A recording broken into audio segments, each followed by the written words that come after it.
Hello, hello, hello, hello. Hello, friends. One drunk man. Hello.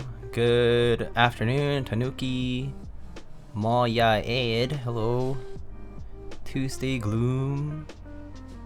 Jim. Hello. One Way Theory. Zemi. Hello, hello. Flurry Strix. Get him 7. Welcome. How are you?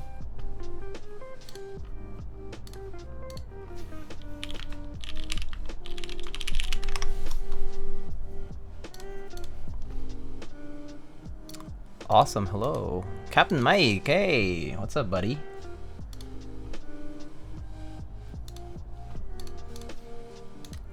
Fellow cultured individual. How's it going?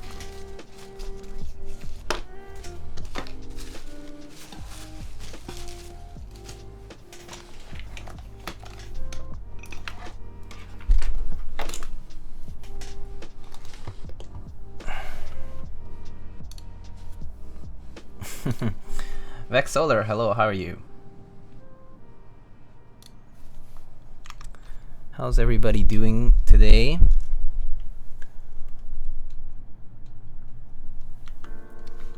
How's your Saturday going? Hope it's been a good week for y'all.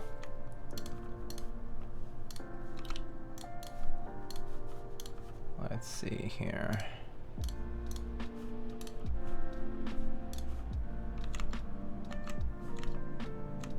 Alright, cool. I think we're good to go. Alright. Awesome. Cheers from Lisbon. Oh, hello. I guess this is an EU-friendly time for once. Definitely don't get to stream EU-friendly times on stream very often.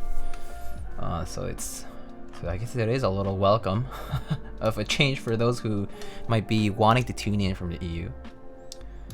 Ninewalker closing in on 2 years. Very true. 22 months. Thank you so much, my friend.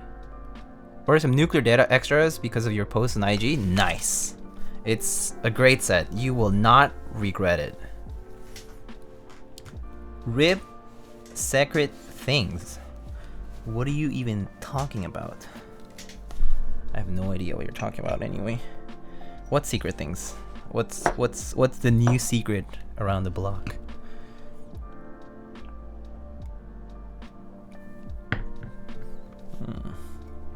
Kind of running out of water here.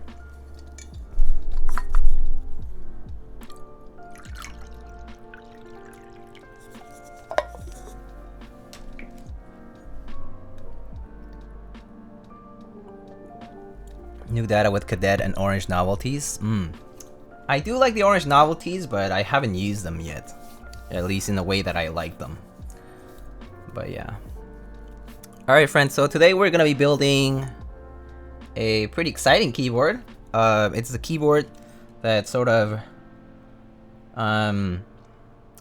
you know, launched off Keycult into the limelight, I would say.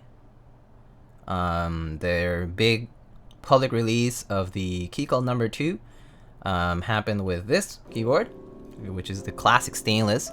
It is a 1 of 10 units that were made at the time. At the time, it was a first come first serve purchase, along with the Keycult number 2 Contemporary Red, which was a silver body with a red bottom. The classic stainless is a silver body with a polished stainless steel bottom. And back then they would, I believe they would laser etch their logos as well. So, but yeah, it's the oldest number 2 release, at least as far as the public release is concerned, and it's like the combination that you cannot rerun as part of a commission, unless you would do like 2 separate commissions, let's say for a silver unit and then for one that has like a polished bottom or something like that. And it was also like, you know, one of the biggest builds at the time, like Mr. Teha Types built one for Skara, which many of you probably have seen the tweet with the sink. Pretty funny, to be honest. But yeah, it's a different keyboard, but it is one of those 10 units, so pretty exciting. All right, so let's get the board. It arrived in this Austin box. So if you were ever wondering what the Austin from Drift Mechanics look like, this is the box that it comes in. It's just a white box with foam. I took out some of the pieces of foam so that everything could fit here. But basically, we have our switches here. We have some... These are some vintage MX blanks that were harvested from Wise Terminal keyboard. I believe this was 1995 or something like that. Harvested them and lubed them and swing swap and switch films. And we have some TX stabilizers, 7U. We have our screws here. And then we also have our plate here. This is the first iteration of the plate. So the first iteration of the plate had this cool Keycult kind of shield kind of logo. And the tabs did not have like the leaf spring stuff that nowadays they have. But yeah, this is the original Keycult number 2 contemporary red plate from back when. Pretty standard, just aluminum plate, fixed when keyless, as you can see. So it's a fixed layout. It's actually even fixed backspace, which is I think it's probably the way to do it on TKL anyway. But I understand there's some split backspace users out there. Anyway, fixed anti basically. Already tested the PCB, but here's a Wilbatech WT80A PCB. This was desoldered probably a couple times. But yeah, tested it out a while ago, so I know it works for sure. And here we have the board. R3 Austin didn't come with that box. Oh, maybe it's an older Austin release than like a R2, perhaps?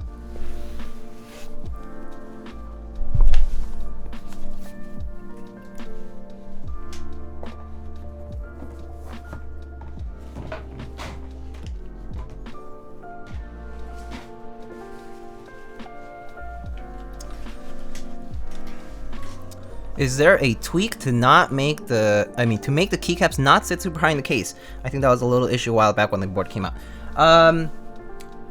Way to tweak it would probably be to, let's see, if the keycaps are sitting high, that means the plate's kind of sitting higher, or the edge of the case is slightly lower.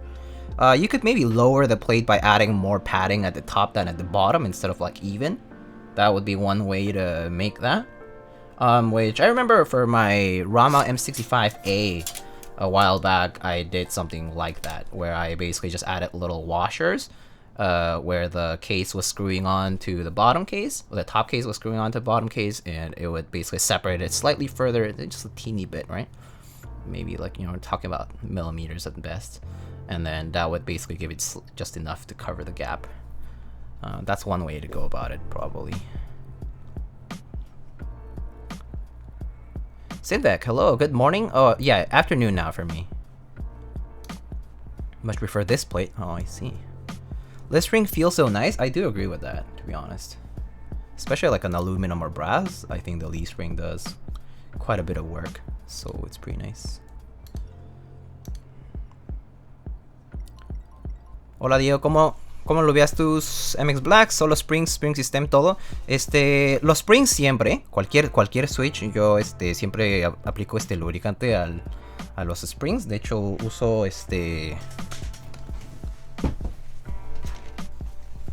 como Krytox, aceite de Krytox, o sería del 105 o Victorinox Knife Oil. Pero, o sea, nada más lo pongo en un topper y pongo aceite ahí. Y nada más los agitas. Ahí están los springs. Y después el stem es lo que le pongo lubricante con con algo así como Tribosys o Krytox, ¿no? Pero el switch ya depende de si, o sea, si el switch está muy liso, entonces no le pongo nada al switch, pero, o sea, como al bottom housing. pero si está un poco más está un poco así como más rough, entonces ya le pongo Cry Dogs al Switch también.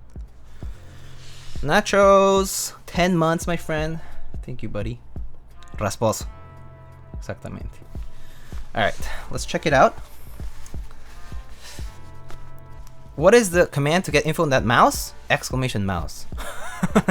Well, this one is specifically by Leonardo da Mouse. So like Leonardo da Vinci, but Leonardo da Mouse.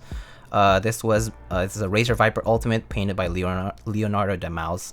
They're on like Instagram and other places, so you can probably find them over there. Alright, so here we have our board for today. So here's the top. It's a nice silver. The silver here has the first release has this old logo or like old engraving where it basically says like Keycult number 2 and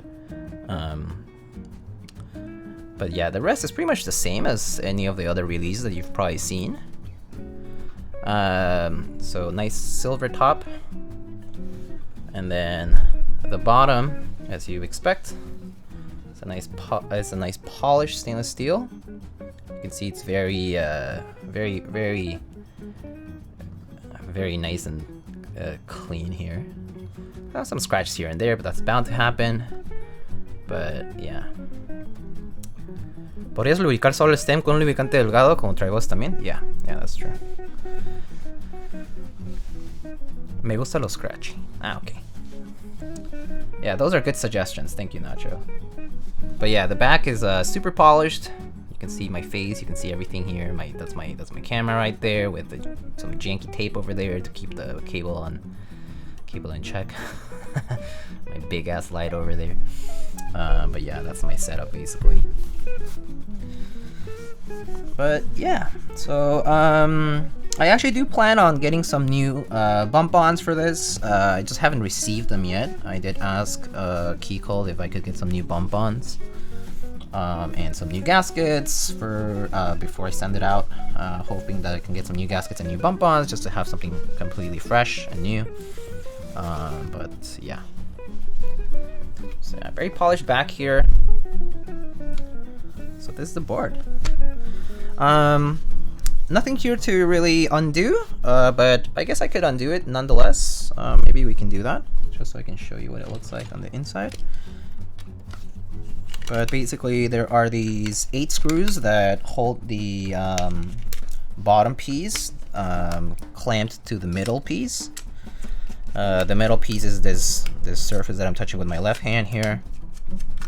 And pretty much these M2.5 screws hold this down. So once you take that off, you can take off the bottom piece here. The bottom piece, you can see all the machining from the inside. That's the machining of the steel here on the inside. So this is stainless steel, and the machine marks have been left there. Very nice. And then you have these 8 screws, right, that we're holding that, right? And then, you know, I'm gonna take off these screws here. So take that off. 4, 6, 7, and 8. Use one of my trays here to keep some of the screws aside. And then there are these, I think, 10 screws over here that hold the mid piece and the top piece together. So then there's, oh wait, which I actually have most of them removed. Actually, they're pretty much tightly removed. Actually, this is very tightly together. I guess the gaskets are kind of keeping it in place with friction. Alright, so the top piece and the mid piece are actually all together already. I mean, all separated. But yeah, this is the top piece and this is the mid piece. So you can see what the construction looks like. So this is what the top piece looks like. It kind of it's an enclosure that goes all around. You can see the USB port cut out there. And there's 8 gaskets that are line the top and the bottom part. No gaskets on the side. And then you can see that, you know, the bump-ons actually go on the top piece. The top piece is the one that actually has these 2 bump-ons from that go on the front side, and then the 2 other bump-ons are at this piece. But yeah. And then here in the mid piece, it looks like they cut out the little piece of gasket that goes kind of across. Doesn't really matter. But then here it says 8 of 10. So there's 10 units, and this is number 8. And then there's our engraving that says number 2. I think the exposure of this is a little bright.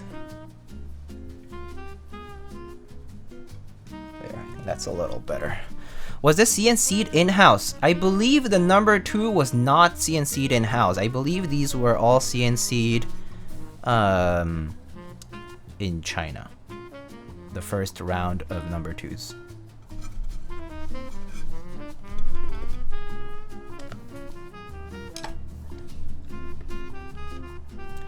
Commission or personal build? Commission. Does number 2 sit in a closet? It was actually built. It was actually built before. When I got it, it was actually built. I actually undid a build. It had some MX Blacks that were really pretty over lubed, I would say. And yeah, they sounded kind of off. But yeah, I actually undid a build before the stream. But yeah, they started in-house with the 265. That is correct. Yes, they have not yet made number 2s. Well, they have not yet released public buys for the number 2 TKL in-house. They have definitely machined some, but they haven't been sold as part of a public sale, like a group buy or pre-order or a, you know, whatever it is, raffle in stock. Yeah.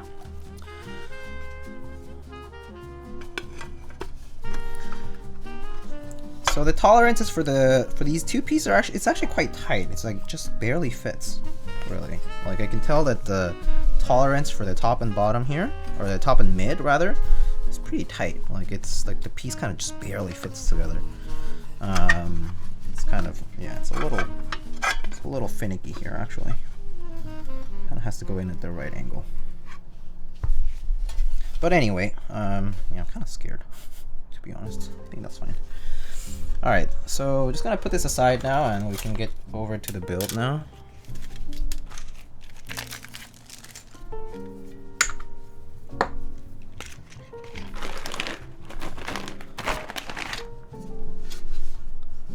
Maybe I'll put this aside.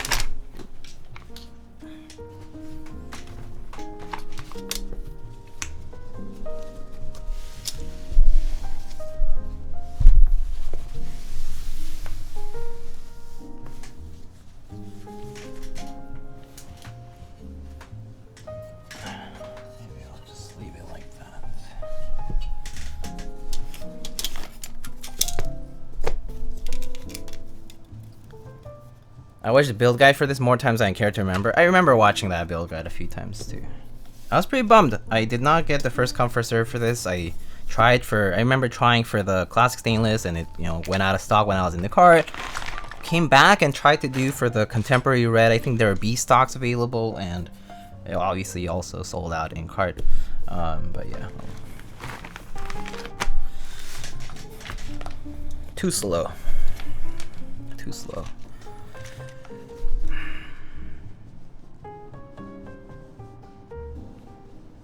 And before another Yi situation.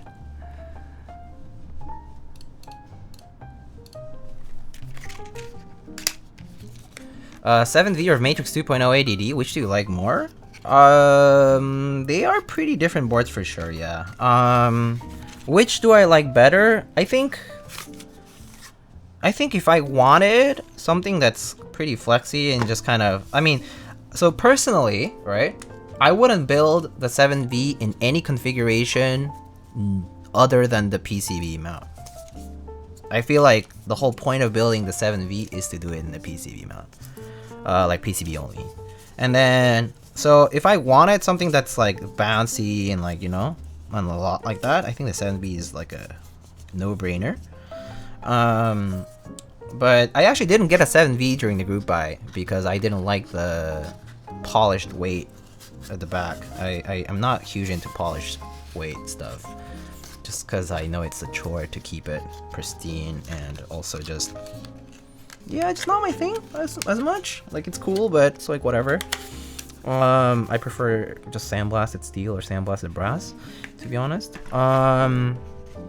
So just for that aesthetic element alone is already a minus point for me. Another minus point for the 7V for me is the separated arrow cluster, actually. I don't like exploded arrows as much because I actually miss them more than not. Like, I miss hitting them properly more than not. So exploded arrow clusters actually, for me, throw me off as far as layouts are concerned. So I actually don't go for exploded arrow stuff as much because I know I'm not going to be very good at using them. But that aside, I think the 7V is a very nice board. Like, if I could have one, like for free, or, you know, cheap, very cheap, of course I would have one. Why not? Like, you know, yeah, hell yeah. The Matrix 2.0 ADD, I like the Matrix 2.0 ADD more than the original, personally. I don't like the Matrix 2.0 original as much because of the fixed cable. I also don't like the way the weight looks, some parts of it, to like the raw machining, that kind of stuff, kind of like whatever to me, doesn't really do much for me. There are several things I don't like about the Matrix 2.0 original. Yeah. So the ADD, I think it's a much better variation for me.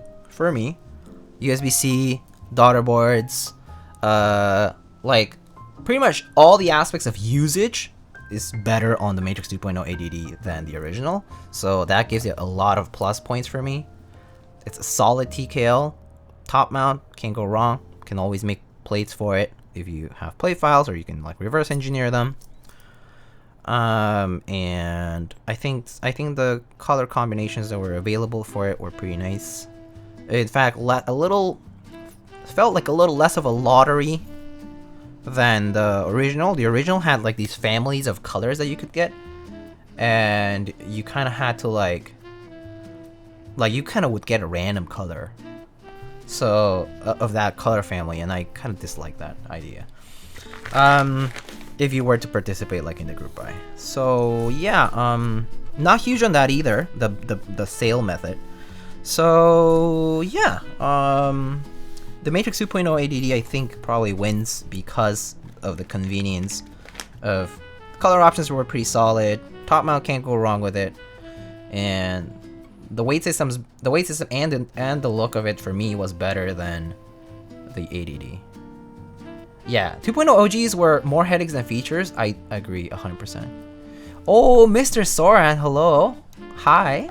Nice emote.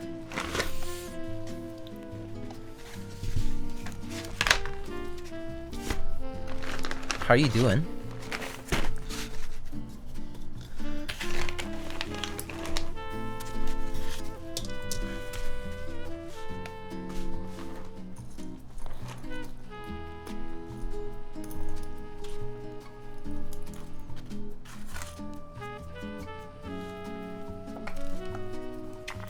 Taking a break from Ed's subathon? Ed is doing a subathon right now? Damn. What's he raising monies for? For life? Did he go poor? Is he broke again? A house? Wow, okay. Very, very ambitious. One day I'll be raising money for a house. And I'm sure a subathon will not fund it. It will never, most likely. But that's pretty... E-girls? I knew that. I know that he's a... He likes his e-girls alright. Just kidding. He likes his waifus. Alright. He's a Genshin enjoyer as well. Him and his roommates and friends are considering buying one themselves instead of renting. I think that's a good idea, to be honest, especially given his current kind of setup situation. You know, kind of makes sense. And I mean, renting kind of sucks, to be honest, but it has its perks too. Yeah, no, that's good. Good for them. Good for them to feel like they tolerate each other enough to consider buying a house together. I think that's a big one. I don't see myself being tolerant enough of a lot of people, or any people actually, to consider buying a house with them. I'll buy a house myself, for myself only, and maybe, you know, somebody else, whoever it is, right? No.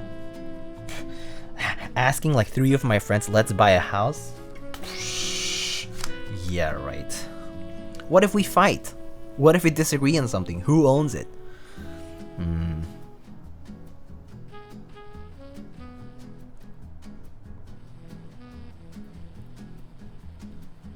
Hope they get a good lawyer. Facts.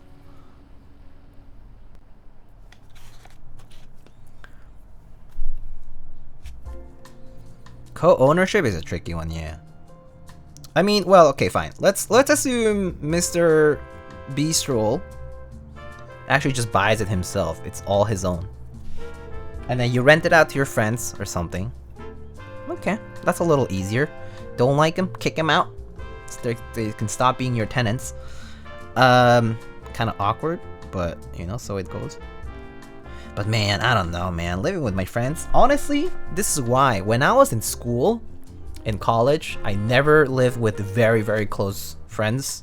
I tried not to because I know that it could only sour up like my relationship with them. Because living with somebody is a very different thing from hanging out with somebody. And TBH, I would rather live with a stranger, oftentimes, or people who are like not extremely close. That's just my opinion on living arrangements. I mean, I would live with you. I think I would live with you too, Soren. I think you would be like pretty organized and clean, and you would tick all the boxes for like living with someone. Is like if that's concerned, like a roommate. I personally have had amazing roommates over the years. I have had no real complaints about roommates in my life in general. I've just been lucky, and I've also just had decent communication with them, that I haven't experienced like many nightmares with that kind of stuff. But I've heard of a lot of people who have had a lot of issues with living with roommates, and a lot of horror stories from that, like, oh, you know, roommate doesn't clean, roommate doesn't like, you know, roommate doesn't like wash the dishes after eating, you know, doing chores like isn't like a normal thing for them, that kind of stuff takes me off personally. If I'm gonna live with another adult, they better behave themselves like an adult, you know? So, yeah.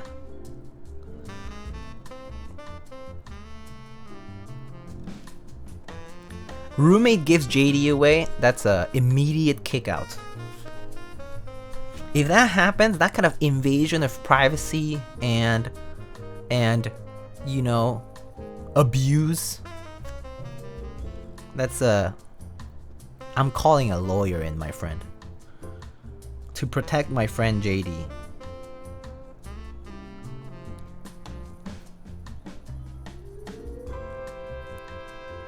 Are your roommates allowed to pet JD? Yeah, sure. Why not? If I'm to live with someone, they need to be ready for being food abused? Well, Soren, you would always be welcome to live with me because I love food. You bake, you cook, I'll eat it. Happily. Yeah. I mean, I enjoy cooking myself, so that's not a problem at all. Oh, did I tell you guys? Well, I posted this on my Discord server, actually. I didn't share it everywhere because it was just, I kind of forgot to. But I got a convection oven, guys. I got a convection oven, and I'm very excited for it. I actually used it today. I cooked some ribeye, did some roast asparagus, had some tater tots, which is kind of a funny combination, to be honest. Had some carbs inside, and yeah, it was really good. Yeah, I had some roast veggies today. Yeah, I know, right? Tater tots is a very odd combination. The reason for that was because the tater tots. I went to a grocery store this morning. Actually, someone like dropped off a keyboard, and I went to the grocery store, and was checking out the aisles, and the tater tots were on sale. That whole segment of tater tots and crowns and crinkle cut fries and whatever was on sale. So I purchased 2 packs of tater tots, and I was like, I need to use them right now because otherwise my freezer's gonna be full.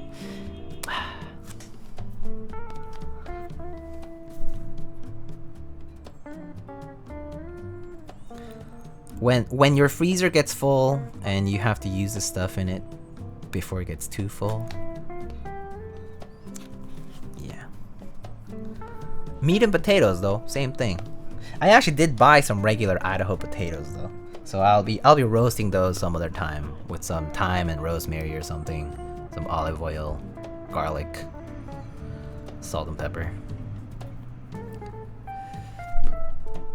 That is also my perpetual problem. Oh no, there's stuff in the fridge that's a problem. Let me eat it all right now. Yeah, that is a problem for me too. I also bought some Eggo waffles because I love those Eggo waffles. Just in the morning, something easy. Pop it in the toaster or something. Have it with some maple syrup. When I'm in a rush, especially, it's super clutch. I mean, like when I feel like not having cereal or something in the morning, or not having eggs or something in the morning. I just pop some Eggo waffles and have those. It's kind of clutch. How much do you pay for your mouse? I think I pay like I actually got it like aftermarket. It was cheaper than it probably would be if you commissioned it. So I paid like $200 ish. But I think like if you commission it, it would be probably like $250 plus probably, right? I don't know. I actually don't know Leonardo da Mouse rates, so I'm not sure.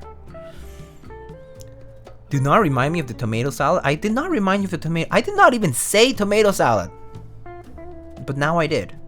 Because of you. Nacho. So I didn't do anything. What the hell? Do they make kitchen furniture so... Oh, why do they make the kitchen furniture so goddamn short? Oh, you're trying to get a kitchen island. So, yeah, no, that sucks.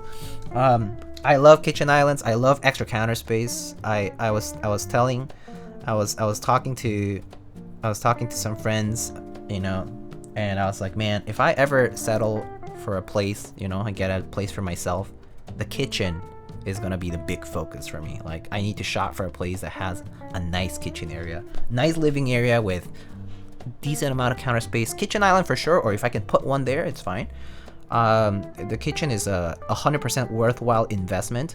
It always pays off. You hang out so much in the kitchen, or like even if you're not cooking a lot, you hang out there a lot because you might go get a drink, you might warm food up, whatever it is. So kitchen is always worth it. Gonorrhea Duck, what a name. Thank you, Mr. or Miss Gonorrhea, for subscribing with a Prime Gaming sub. Hello, Drew. How are you?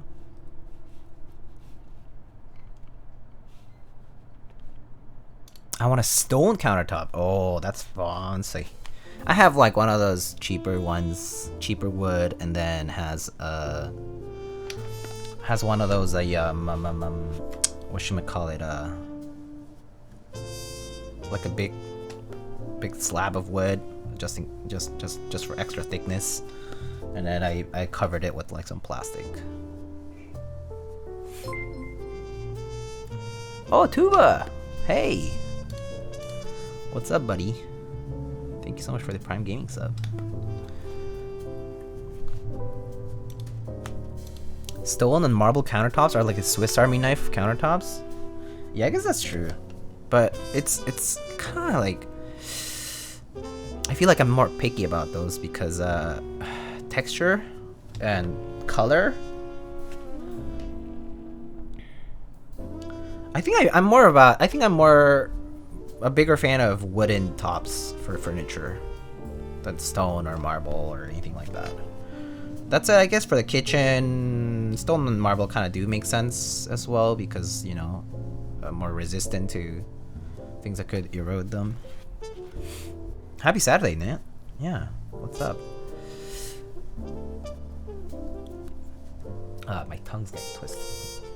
Wow.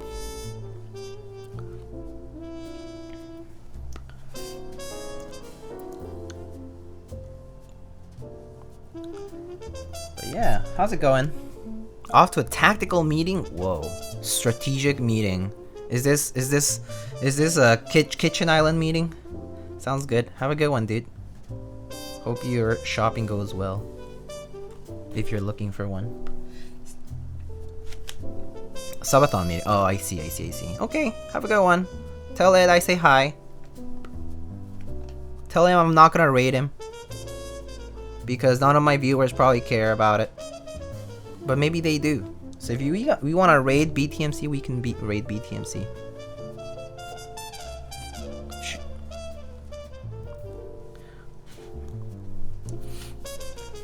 No? Don't raid him? Sounds good. I won't. At least wait for when he will be cooking. Oh, he's cooking today. Nice. Nice. A lifestyle stream. Daily living. So in 2 days, if things go well, damn, that's a long time. So he's gonna be doing streaming until then? All continuous? Wait, you can't, so I guess you would be interrupted by sleep. Okay, bye. What are your go-to stabs lately? One-way theory, my go-to stabs are still Duroc V2s. If I were able to get a lot of TX stabs, I think I would. Stabies, also, they're kind of still in production, development, yada yada, so I think it's kind of a waiting time now. Yeah, no, for now, they're still Duroc V2s, my go-tos.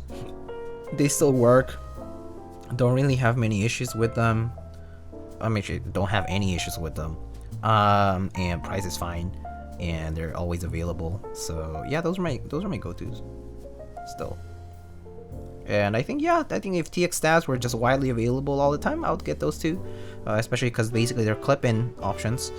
I mean, yeah, more expensive ones, but they work pretty well from what I've experienced thus far. Stabies, to be honest, I've only tried maybe like 3 pairs, I mean like 3 sets, and they've all been fine as well. So I guess once the final production of those comes out and they become regular in stock kind of thing, I'll opt for trying those out too. Well, I mean, why not? Yeah, I guess it's just a waiting game now. Just have to wait for things to be kind of available, for newer options to be available. Do you see that they're doing a TX stabs group? Right? Yeah. I saw it's like 8 units per person, and yeah, and then they also have like a small drop for white ones, I think. I mean, to be honest, I would get all black ones anyway, but yeah.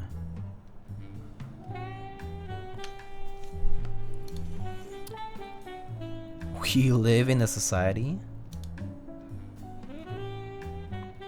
Could you talk about 1.2T and 1.6T PCB options? Oh, it's very easy. Most PCBs, I will argue that 99% of PCBs that you'll have for most keyboards are 1.6mm thick. So therefore you need the 1.6T or 1.6 thickness, 1.6mm option. So 1.6 is going to be your default for most cases. And then 1.2 is for whenever, keyboard designers make a PCB that's 1.2mm thick and you need a stab. I mean, you can use regular stabs for those too. The only difference is that oftentimes they'll include like these little shims that you can put underneath. So to compensate for the lack of thickness on the PCB, and that's it. That's pretty much it. Oh yeah, so T is basically arbitrary unit for thickness, or fill-in contextual thickness dimension.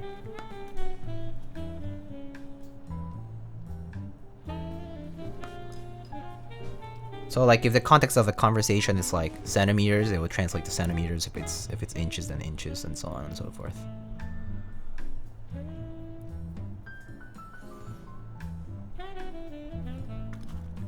But yeah, in this case it's millimeters. So they'll say like a lot of the times this is something that kind of comes out in like Korean products. They'll say like 1.6T or they'll say like 2T and so on. And yeah, it's a reference to millimeters because it's for like plates and stuff.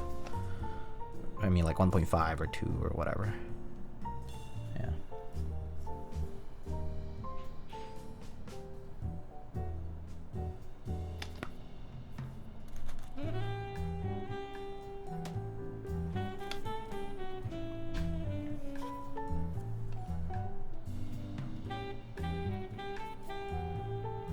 Anyways, y'all have any weekend plans? I've heard some good things about some new games. Heard some good things about Lost Ark and Elden Ring. I haven't played either of them, to be honest with you. I've just watched a few streamers talk and play. They look pretty good. Pretty addicting, to be honest. Been kind of tempted to play. Nice, ready to play, Mr. Nick. How are you? How's your Saturday going? Got kind of warm in New York, and then got kind of back to the usual winter weather.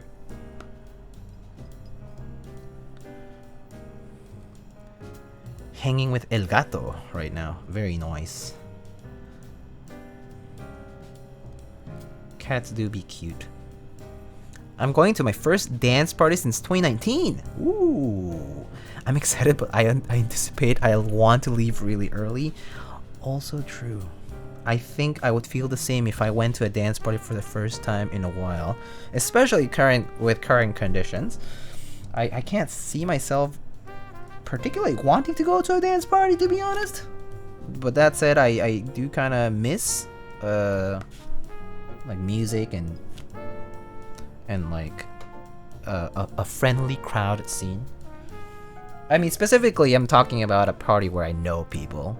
I do dislike parties where there's a lot of unknown people that I don't care for, or a crowd that is, you know, unpredictable.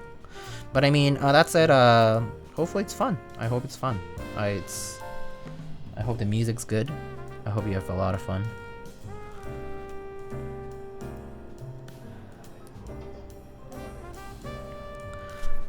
It's been crazy weather. Yeah, it's been so weird these days, man.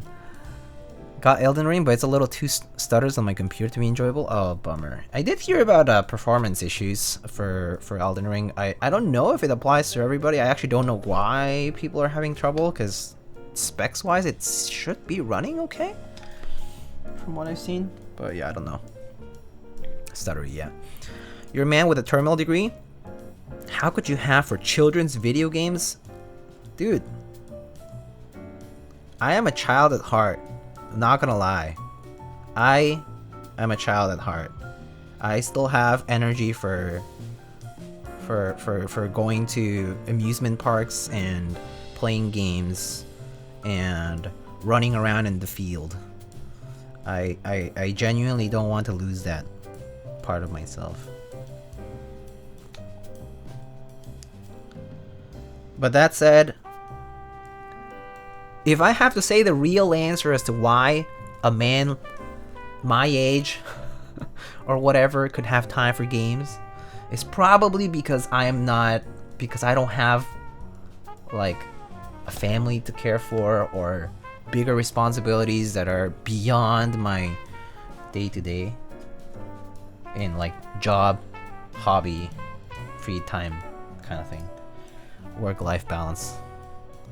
I do realize that a lot of my friends who now have families and, you know, or have other bigger commitments, it's harder to kind of coordinate things with them now. I do realize that. It's always a struggle, actually, to kind of like coincide on things with friends who have that kind of stuff, like that kind of commitment in their life. I thought it was clear. Oh, and I know you're kidding. I'm just being earnest about it anyway. I know, I'm not taking any offense to it. I'm going to Studio 54 theme party with a bunch of close friends. Going to dress up as Austin Powers. Yo, that's fun. That sounds like a lot of fun, dude. Hope that's, yeah, I hope that's a bomb. That sounds like a lot of fun.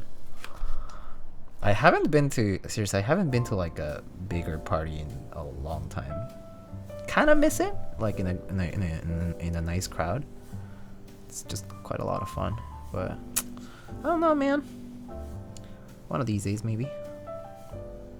Also, I mean, a lot of my friends, like in my closer friend group, are not like the big party type, but I think if you're like a theme kind of thing or something, I think they would enjoy it. Somewhere between minimum rec specs. Oh, I see. Inconsistent performance, yeah. Seems like, I guess optimization is an issue now for Elden Ring. Too bad. Pretty hard to offend Diego, not gonna lie. Yeah, it is very hard to offend me, to be honest. Garlic, hola, ¿cómo estás? How are you, my friend?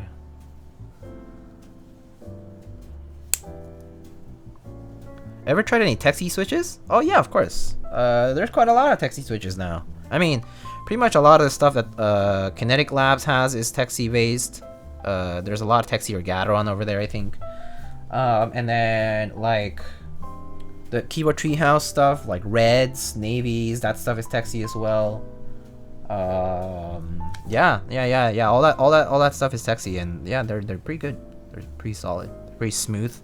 Like the Auralites or the Amethysts from Ash Keeps and Salvin, those are also Texie switches, pretty sure. Those are pretty solid too. Yeah.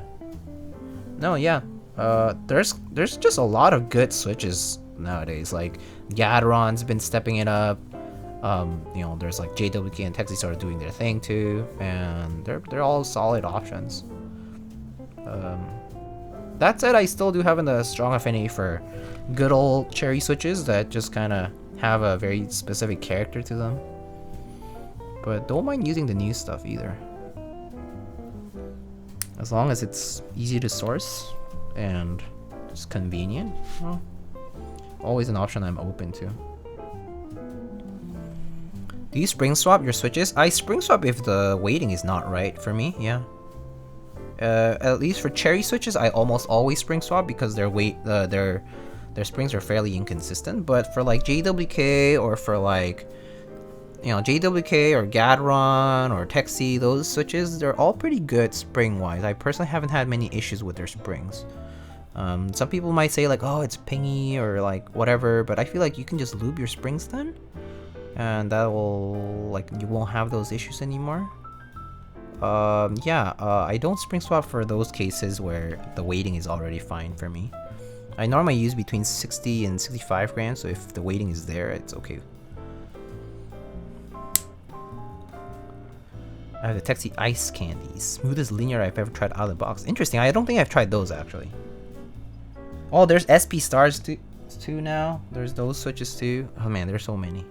There's so many. Can't even keep track.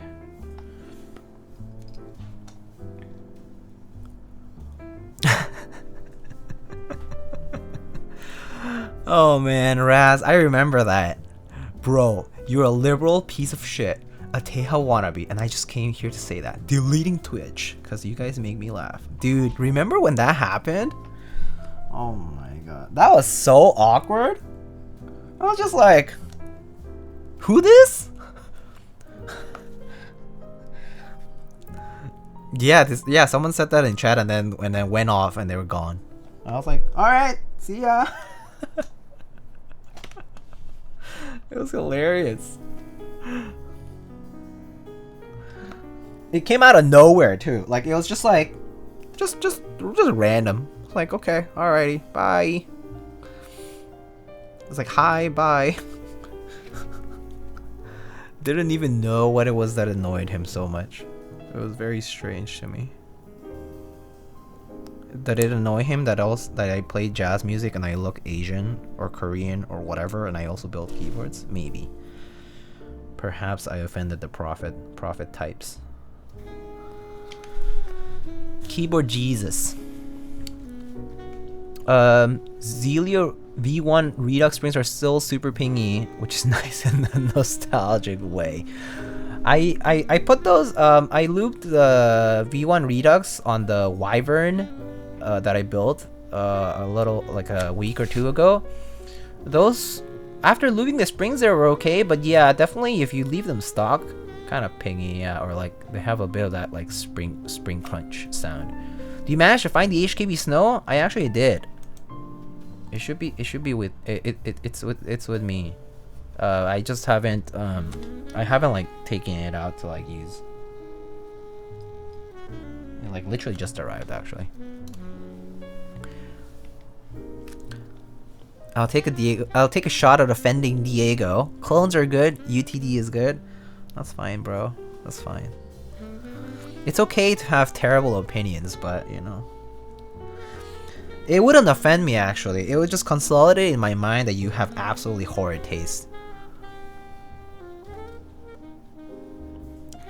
It's like self-flagellation, self-crucifixion. Like you just set yourself in your own dark corner in society, and then you know you're binning yourself, and then I can just be like, oh, so just no touchy, no need to touch that guy. I was joking. I'm sorry, my friend. You've been banished to the Shadow Realm. Say that MX Browns are shit? I mean, they're shit colored. Say the T word. One might say he was complex-minded. Oh no. Oh boy. It's funny to see that. That's toxic. Lube my V1 Redux rings pretty heavy with 106 still ping like crazy. Maybe it's me. Yeah, I think some people are just more sensitive to it than others, to be honest. So I'm a little less sensitive to that sound specifically. Maybe it's because my typing distance is different, or I don't really listen too closely for it. Like if it's okay in typing, regular typing, I personally don't mind. How's the leaf on the Redux? Leaf was still like a regular MX leaf, which is what you would expect. So yeah, kind of ticking. Gioran, hello. What a great way to spend the afternoon. Thank you. Thank you so much for the Prime sub as well. How are you, buddy? How are you feeling after that push-up session that you had, that birthday stream of yours? That was pretty brutal. Did you get like what, 40, 50 push-ups in one go? After doing like however many push-ups? 10 push-ups? Man, you're crazy. You're jacked, to be honest. Was it 54? Yeah, dude. Yeah, no. Dude, that's crazy. I do like 20 and I'm like shaking my arms. Sheesh. Man beat his PB? Yeah, no, it's insane. Insanity, my friend.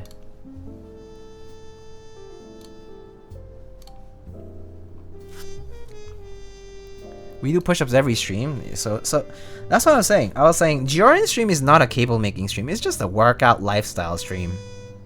Cables are just part of that like lifestyle like agenda. Like it's like the I'm into like these DIY hobbies, guys. You know, making cables for mechanical keyboards, but we're here to work out today.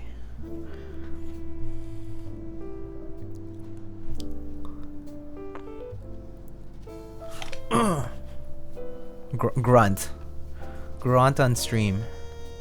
Heavy grunting. Drops fat weight on the ground. Is this Keycult 7 times better than the Mr. Suit?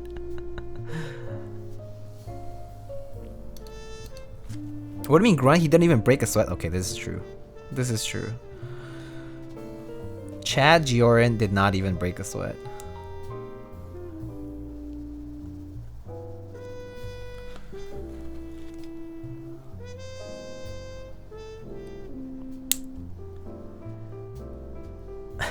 Are you even tired? Can you show the bottom? Oh yeah. One sec. Just been busy lubing stabs. I'll do it. I'll show it right after I'm done with these last 2 wires.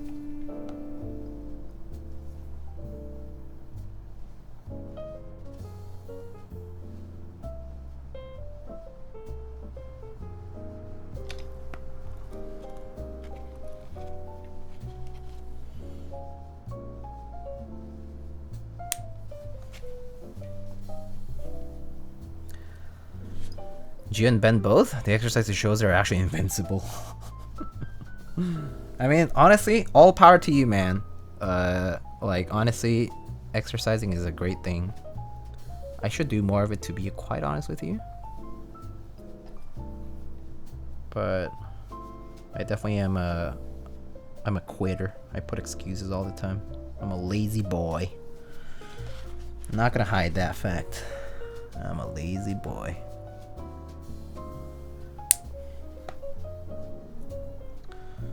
I was actually inspired to do the push-ups thing from watching Otto all summer. I see. I guess Otto also does a lot of those, huh? Hey, it's a good thing.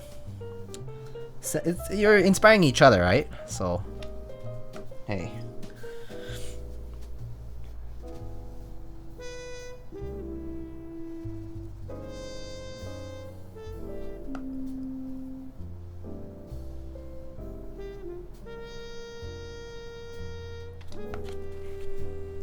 Lazy boy hangs with his tiger, duck, and gator. Yep.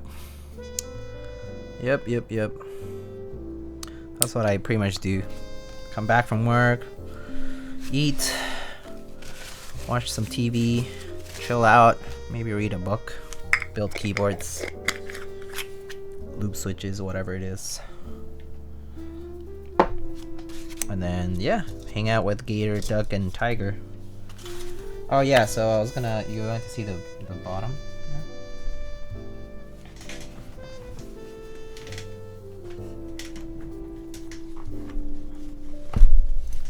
Here's the bottom. Mango head.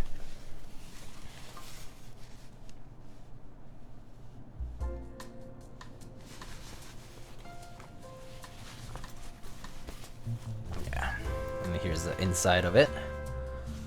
Machine marks for the stainless steel here. Yeah.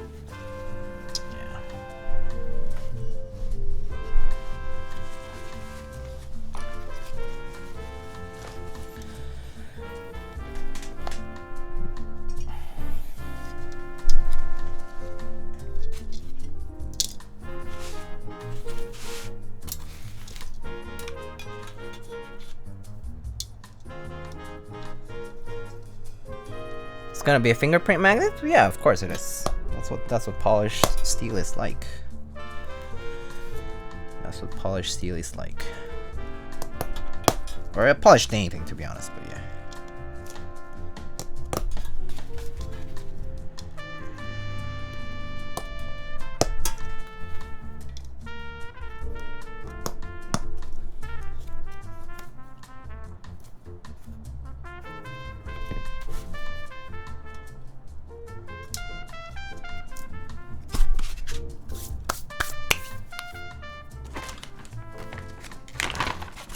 What's that? TX stabs, yeah.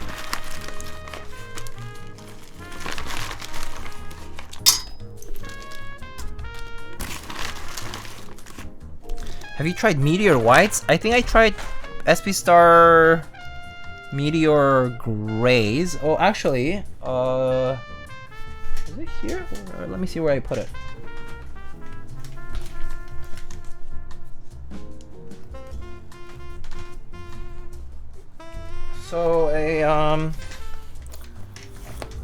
So I have the Meridian from a while back, and I rebuilt it with. Oh, I rebuilt it with Meteor. These are Meteor Whites, right? These are Meteor Whites, right? Yeah, pretty nice. Rebuilt this with Meteor Whites.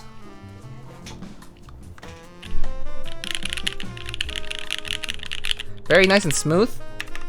Pretty clacky. He didn't like the Zelios? Yeah, he ended up not liking them. So we switched them over to Meteor Whites.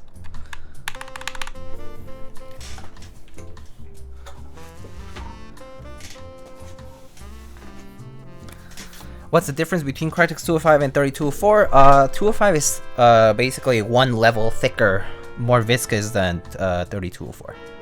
But they're basically the same category of Crytek's grease, essentially. Oh, with cherry tops. No, I haven't tried them with cherry tops. But I assume that if maybe it just kind of mutes the sound a decent bit. That's what I would assume.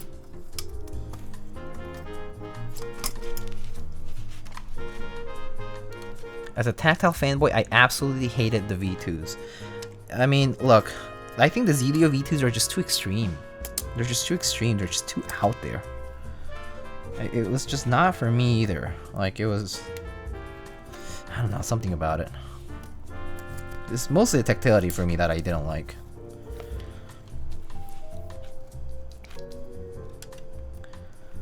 How do those V1 Reduxes feel to MX Clears? Oh, pretty much medium tactility, Drew. I would say nothing about the V1 Reduxes felt. I mean, it basically was like the V1 Zelio, normal V1 Zelio, but just a better housing for it. Yeah, pretty much. Like, there's no other way to explain that. It was just a V1 with a better housing for it. So if you like the original V1s, as far as the level of tactility was concerned, it's pretty much the same.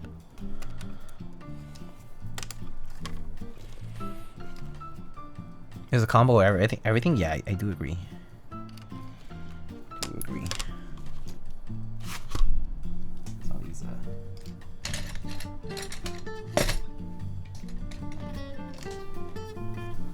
Where's my pliers? Oh, here it is.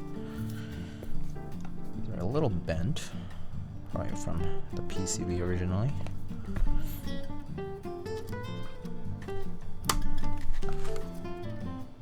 Okay. You notice any leaf ping or crunch? Yeah, I mean, I think the crunch was kind of there for, like, pretty much any tactile, I think, has it. MX tactile, for the most part. So yeah, I think you'll just kind of have that by default, so yeah. I mean, I think they're still better than the V1s in that regard, and then just like in the housing regard. Like overall, the V1 Reduxes were pretty nice. Like if you didn't want to have to shop for MX Clears, honestly the V1 Reduxes are a nice alternative, except expensive. So, but if you find a good deal for them, I'll give it a shot. Because even MX Clears have that problem. Like leaf, crunch, ping or whatever. So yeah. But genuinely I feel like tactiles haven't not had that problem for the longest time. It's just, I think it's just the nature of tactile switches for MX style. MX style, like the leaves, the shape of the leaves. Cross point, whatever technology.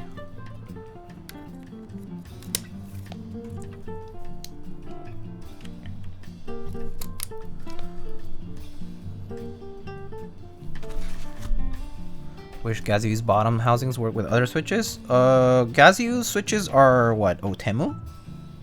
Right? Otemu has historically always been different from the rest by a certain amount. So I think that's actually, I mean, like he did have a time when he would produce, like make these bottom and top housings to be compatible with like MX Clears or, you know, whatever stems. But I think he kind of bodged that because it was just a lot of trouble to go through. Back when he would do these like sky something switches, and like there were like all these variations.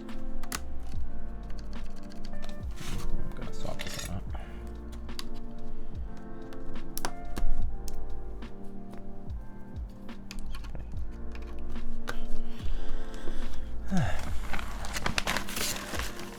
These switches are from 1995. How they feel? They feel okay. They're not like, I would not say they're like the smoothest switch, but they're also not. They're also pretty good, like lubed. They do have a little bit of that MX Black scratch kind of rubbing sound to them, but I feel like I don't think I've had a single batch of switches that was just perfectly clean either. I think it's just kind of like part of their characteristic anyway. But pretty good, like lubed. They're not perfect by any means, but I think they're nice enough that I would use them. Did you see a teaser cherry out the other day? Yeah. I mean, I think like everyone saw it. Yep. Although to be honest, I have no expectations for it either. You're talking about the Nixie thing, right? So, all right. Where's my stab testing keycaps? Right here. Teaser ad? Yeah, they just put a photo of a Nixie.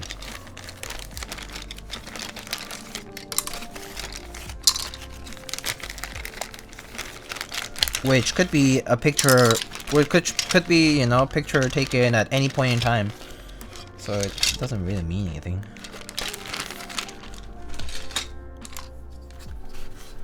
When will they retool MX Clears?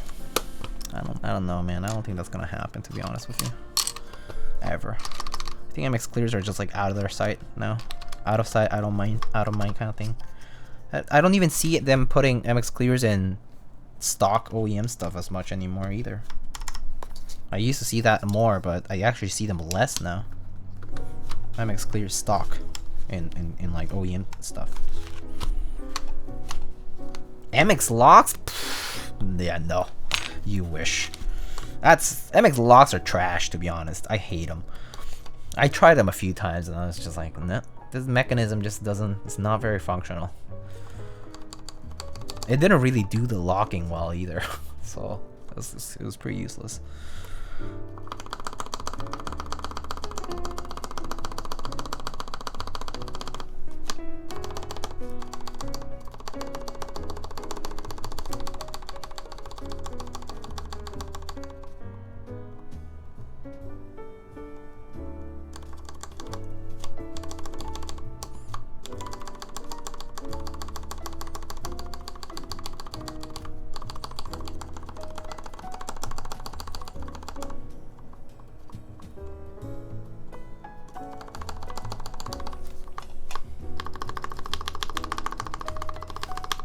They could make ergo clears and make their fans happy. That's where you went wrong, Prospect Keys. Make their fans happy? Cherry? Of all companies? Make their fans happy? Okay, look. That's not how Cherry works, okay? If you take out the cherry picking out of Cherry, it's not Cherry anymore. You know what I mean?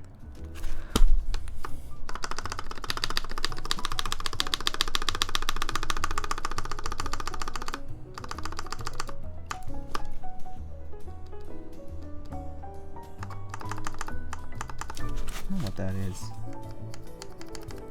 Is that the stab or is that the switch? I'm not sure. I did lube a few spares just in case though. So. Let's try a different switch here.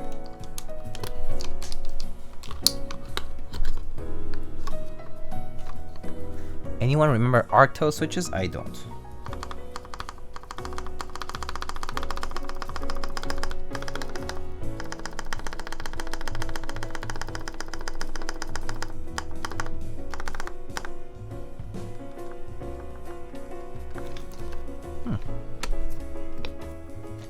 Slightly under loop. 18.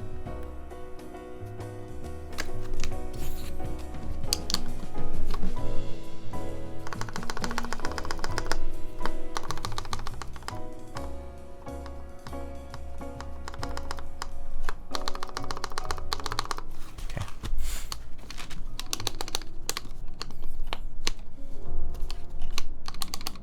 Whoa, what's happening here? Is that binding?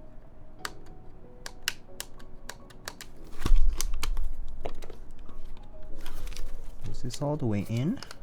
Oh, maybe it's not.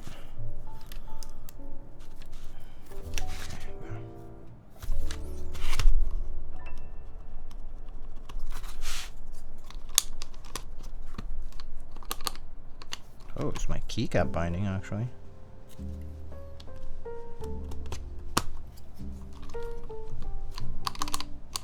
What the heck? Something getting stuck here. What is it?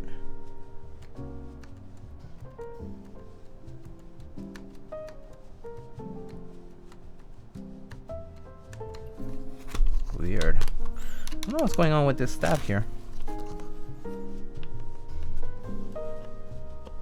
It's like...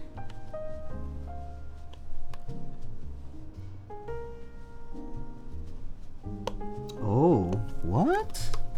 That's so weird. The wire's too long. The wire kind of looks too long. It's like getting stuck on the housing. We'll see if I need to replace it. Yeah, like it's coming out the back. Like, let me show you. It's kind of sticking out, I think.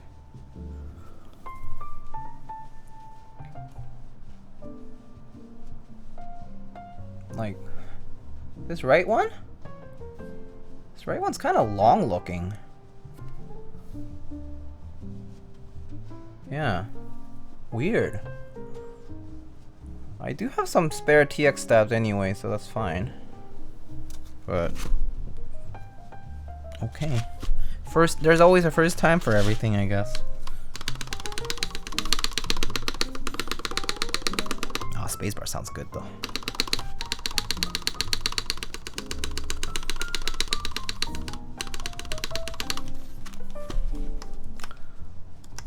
Yeah. I think it's once I put the keycap on, I think it's kind of like grabbing onto the stem just enough to put it at just the right angle or tension, and just I think I could probably get away with it just by grabbing my like clippers or something and just shaving it off by like a tiny bit. I think I can get away with that, but we'll see. I'm gonna check.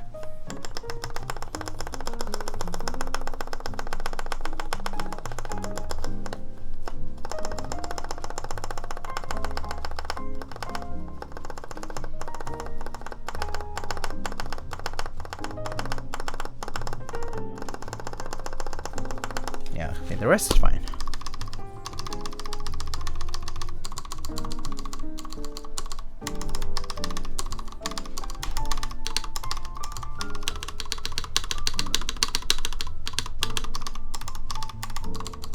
Yeah, okay. It's just a little right shift here. Kind of weird behavior on the stabilizer. So let's check that out.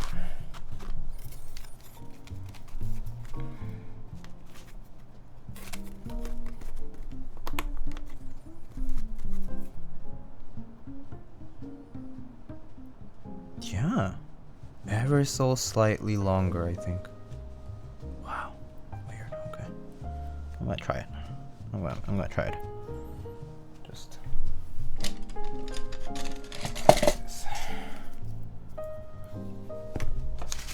I just wipe the lube off, honestly.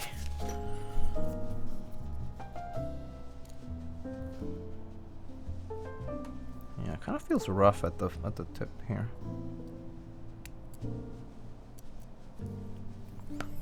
Do I have some sandpaper could work actually? Oh, that might have done it. Okay.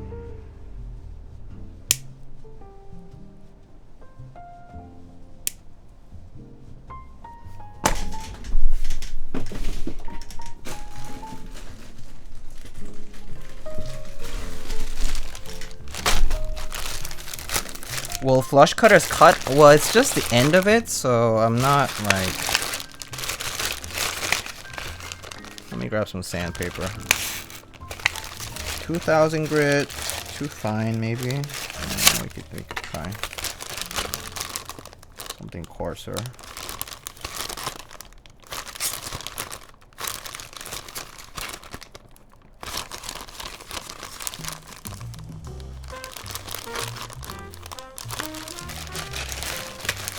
Use like 150, yeah.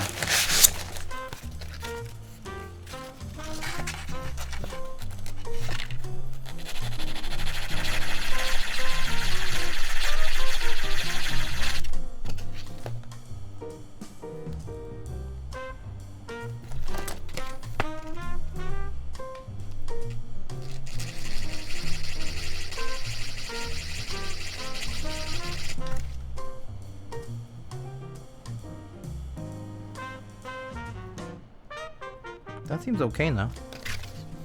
Let's see. Fitment.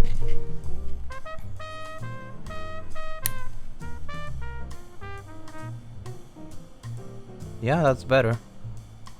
Looks better. Should be good. Alright, let's just try lubing this wire again. Where's my lube?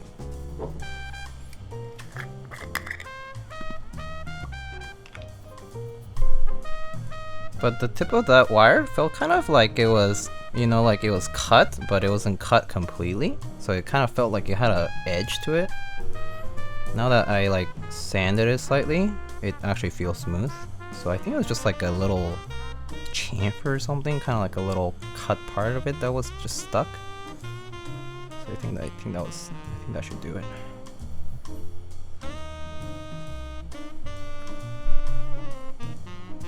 Oh, MSA, what's up, buddy? How are you? See you here for once just because I'm streaming a little on the early side today, huh? Normally, I know you miss the stream because it's pretty late at night. Or like middle of the morning for you. For the usual times.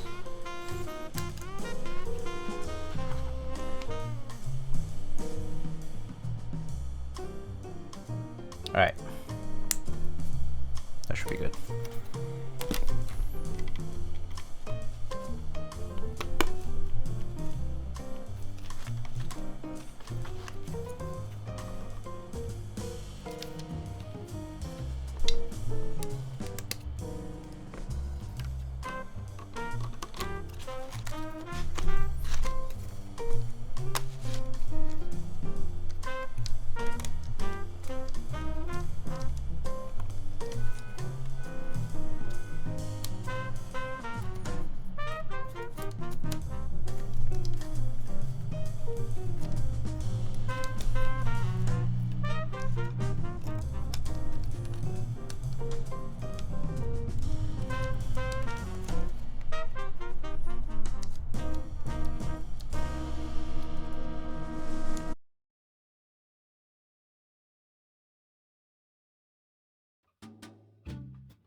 Okay.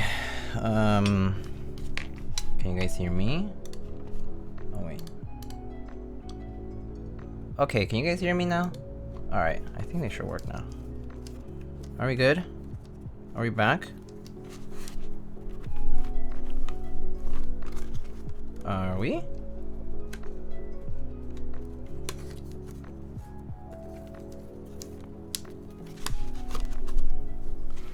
Hello? Okay. We're back.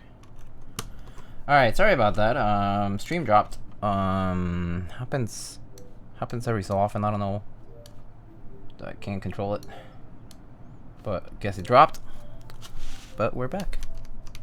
What do you do? Nothing. Literally nothing.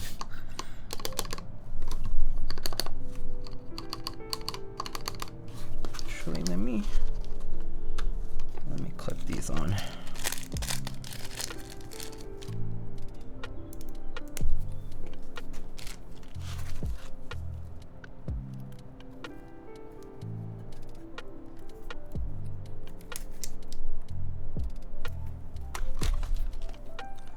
Stop those shady downloads. Excuse you.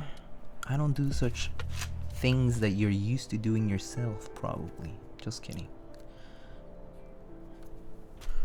Yeah, no, I don't know though.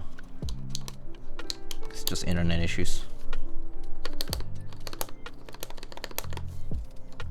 Let me see here. Let's hold the switch down here.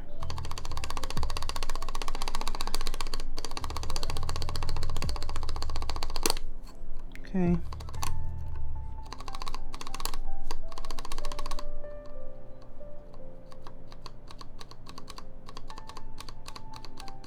Okay, cool. The stab should be fine now. It was getting caught earlier, but now that I've checked the wire, I think it's okay. Is this a personal build? No, it's not. It is not a personal build. Almost no builds that I do these days are personal.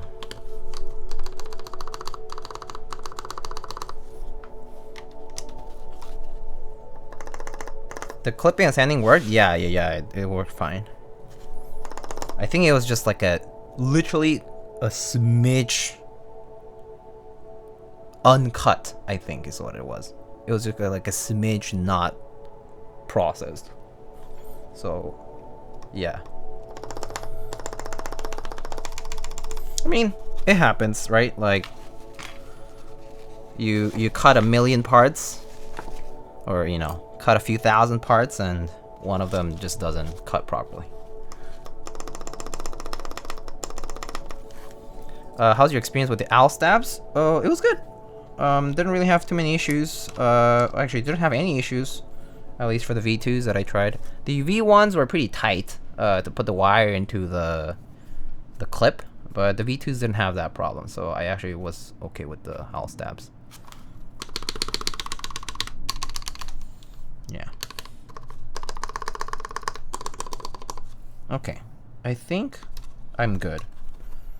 We should probably... I was actually thinking of just soldering this shift key switch just to confirm that my stab is actually okay. And then it should be good to go. Maybe I'm unlucky because the spacebar and 2U stab ticks. Part of the ticking is definitely lubing.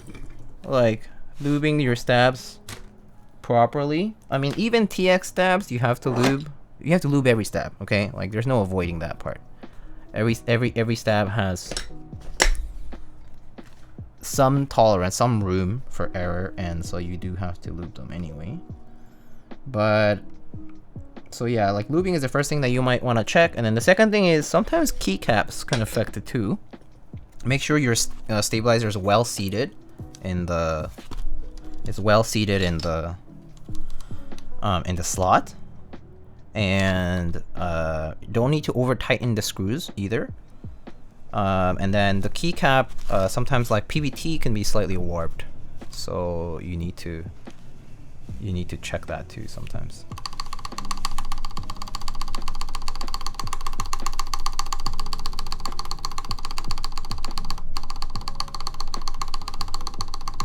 Okay, that sounds good. Great.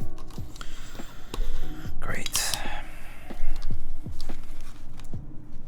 What meat should I get in my torta? I think you should get chorizo. That sounds great. I like... Ooh. If they offer egg and chorizo, you should get that. Carnita's also a great choice. Thank you, Mendax, for the hydrate.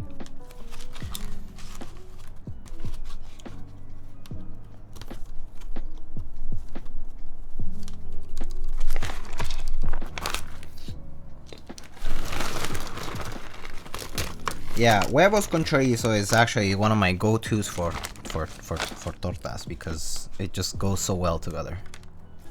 It's like the breakfast you would have wanted, but instead you just have it for lunch. So good. Milanesa? Well, I mean, yeah. Milanesa is also very good. Or milarguesa. You can put that in the torta as well.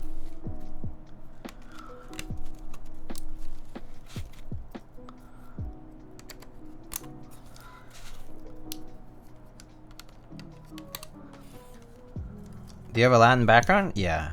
I lived in Mexico for 18 years, pretty much, because I was born and raised there.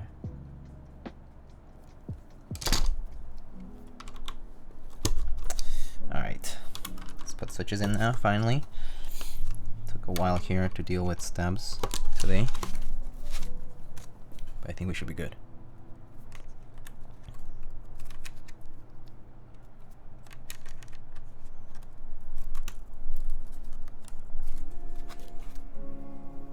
Born and raised in Brazil, but Japanese background? Oh, cool! Oh, so you're a Nikkei.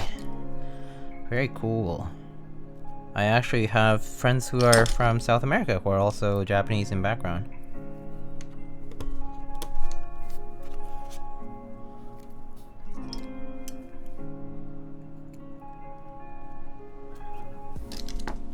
Now in Canada. Oh, very nice. Also, yeah, lots of people from Latin America who have moved to Canada too.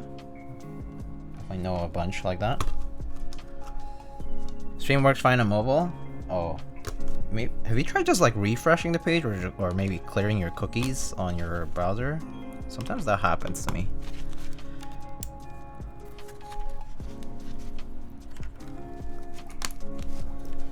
There's a huge Argentine community in my city, actually.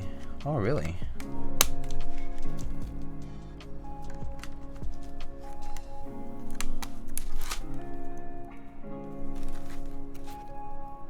Oh, Raptors.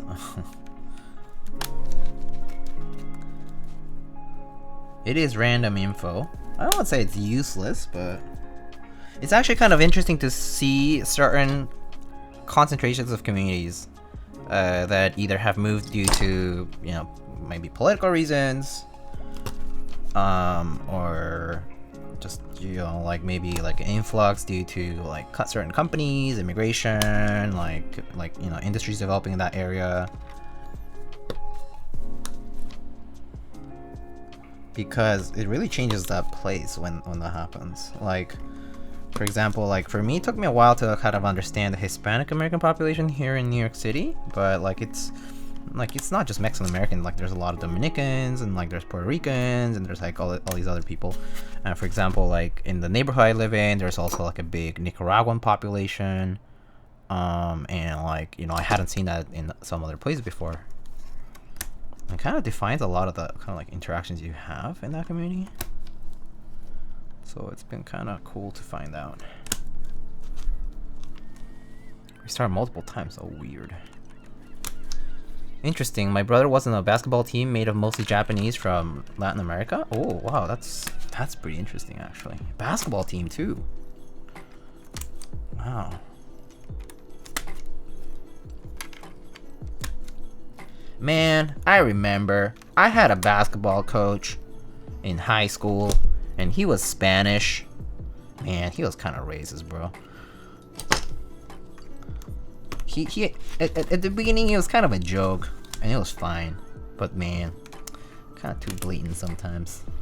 It's just like, man, you don't have to be an asshole.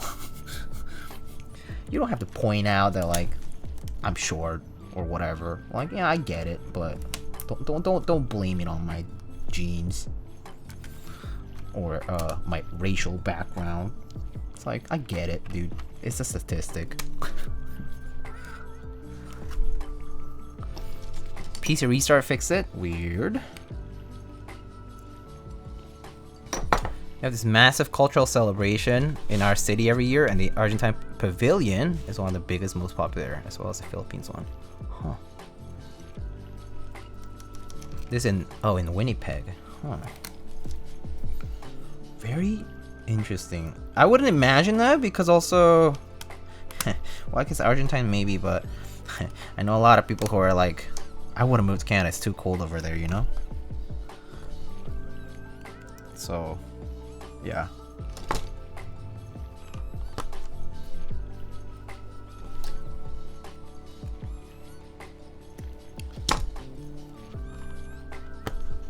Do you airball a layup like me? I did airball many times, but not all. I mean, not always. I did play like wing and point guard, and I was okay at it. Like, I wouldn't be in the team if I weren't, right? If I were like too bad at it, I would just be on the bench the whole time.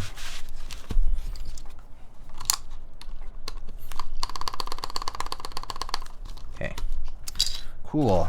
Now I feel good about this. And I can probably put these clips on the stabs too. So this is the V2 TX tab. So these tabs are actually very easy to put on now. They're much better than the V1 like little clips that you put. Basically, this is the equivalent of what people people consider the toothpick mod, which is basically just putting a little piece of material between the clip pieces on clipping stabs, just to prevent it from popping out when you pull a keycap from it.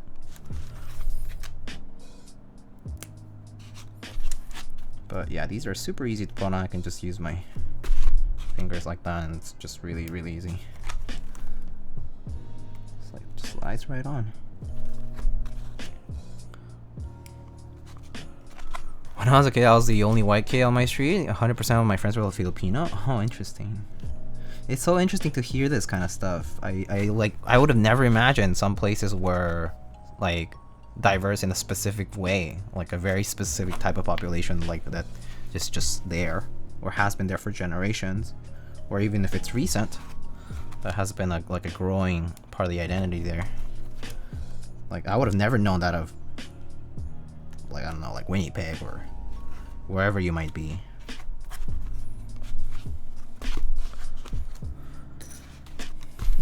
Like, for example, there was a time I didn't know about like the very big Italian population in like certain places, and I learned about that like when I met some Italian people, and they were like, yeah, like in South America there's like this huge Italian population, and like they've kind of spread here and there due to many reasons.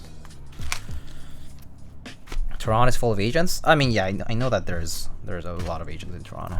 How tall are you, Diego? I'm 5'6", just barely 5'7". So it's like the 5'6.9". Nice. No, I mean, but yeah,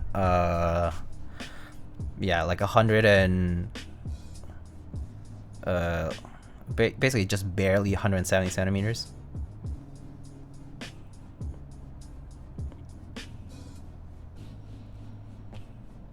Shorter people live longer on average. I mean, I personally don't know if that's true, but maybe you're right. Less use of nutrients, I guess. Gotta stay compact for efficiency.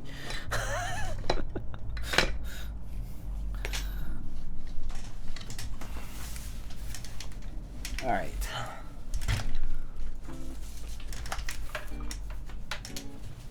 Let's get our fan here. You can get jacked easily. My metabolism doesn't really make me grow like bulk up easily, but that said, I also need to control my diet a lot more if I wanted to do that. So I mean, I'm sure I could try.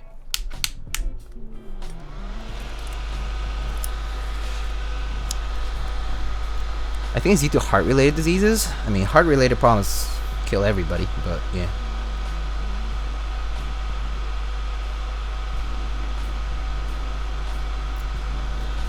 Most common cause of death in every person.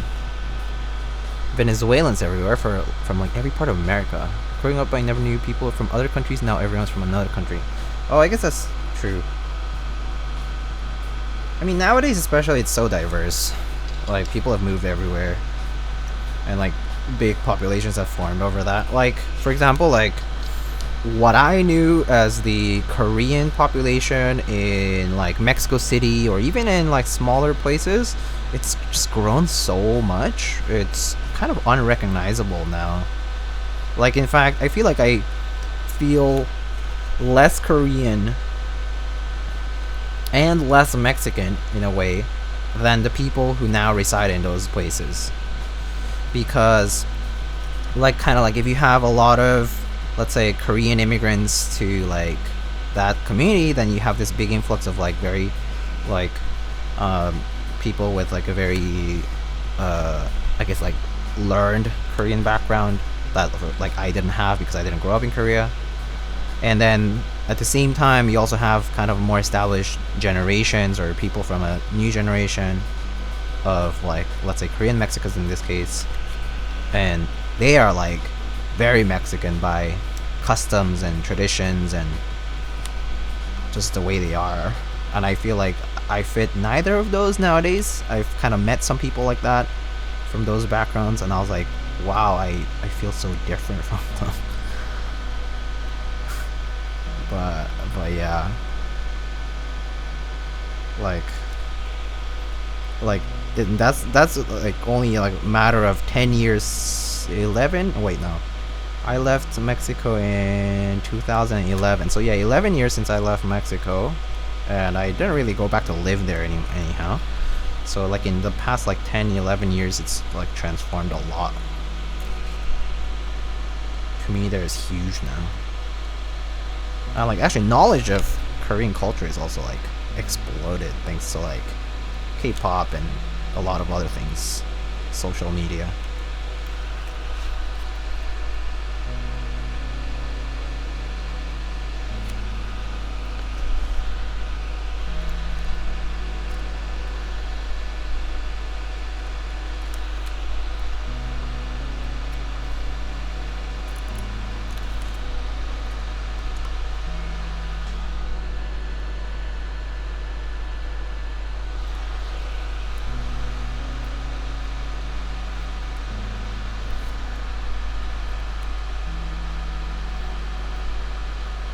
Anyway, did I miss anything when the stream dropped? I feel like I might have, but... Or if there's any questions that I didn't answer earlier because I was doing stabs and kind of focused on this that I might have missed, you can feel free to ask again anytime.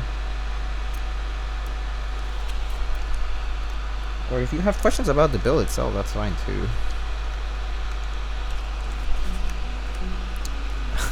What's up, Avo? How you doing? How's your week? How's your weekend going? Chill Saturday? Oh, Peaches, hi. Thank you for the exclamation sponsors.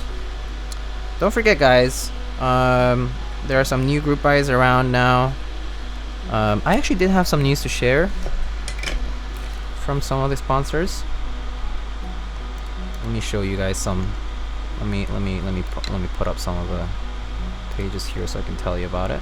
I know that there is going to be a nice PBT Noel and Fuji sale this coming week.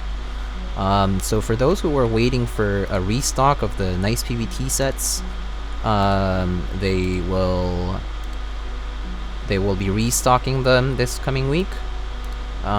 Specifically, Monday we're gonna have nice PBT Type 6 new in stock set for $80, and then nice PBT Fuji, Sailor, and Noel will be up on March 2nd at 11 a.m.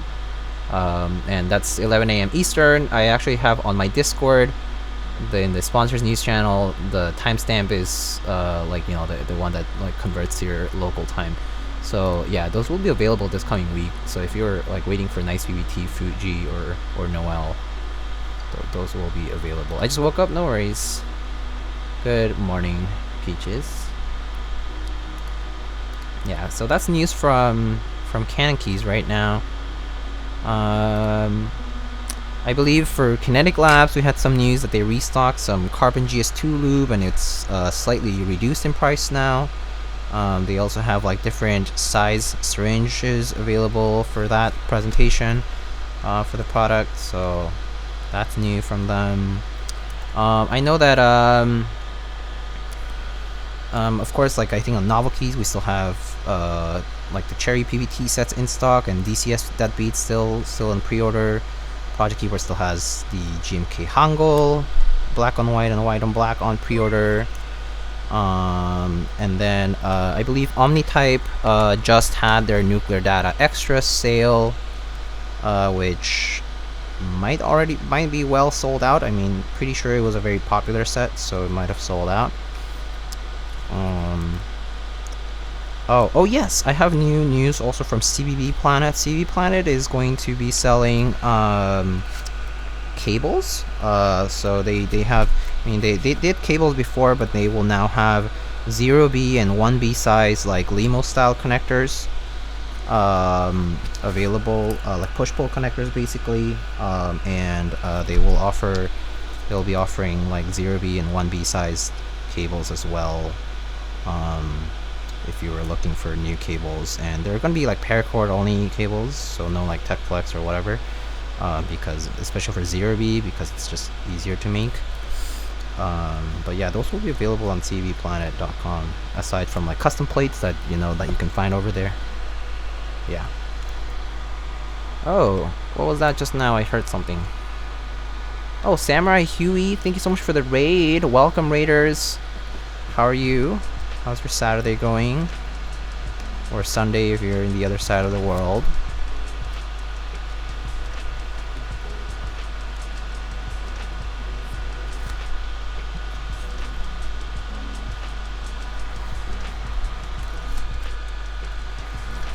Saturday going good? Nice. Good to hear that.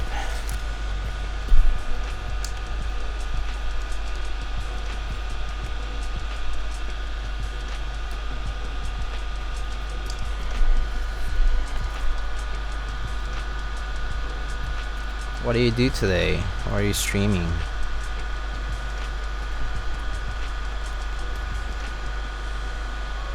One drunk man, I see you. If Peaches is here, you can strike the hammer if you want.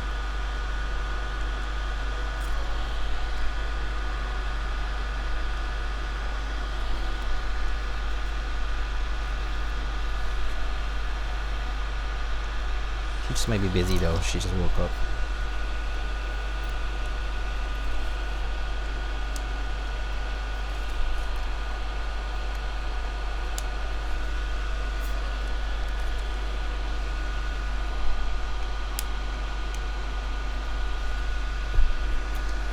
Did a comparison between Stabies TX and Durox today. What do you find out? I have never really done a very like in-depth comparison between things because it's just not my style of thing. I personally am not very concerned, so to speak, over the differences. That said, it is nice to see new products. So what do you find out? Tell us some of your observations. It's kind of interesting.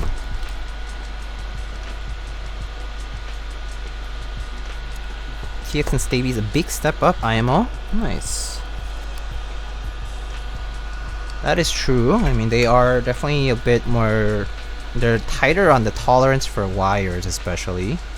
Or tighter, by tighter I mean like in a way that kind of fits properly, which is nice. Like a little less lubrication is necessary to tune them right. Or like it's just less rigorous of a process. As far as I know.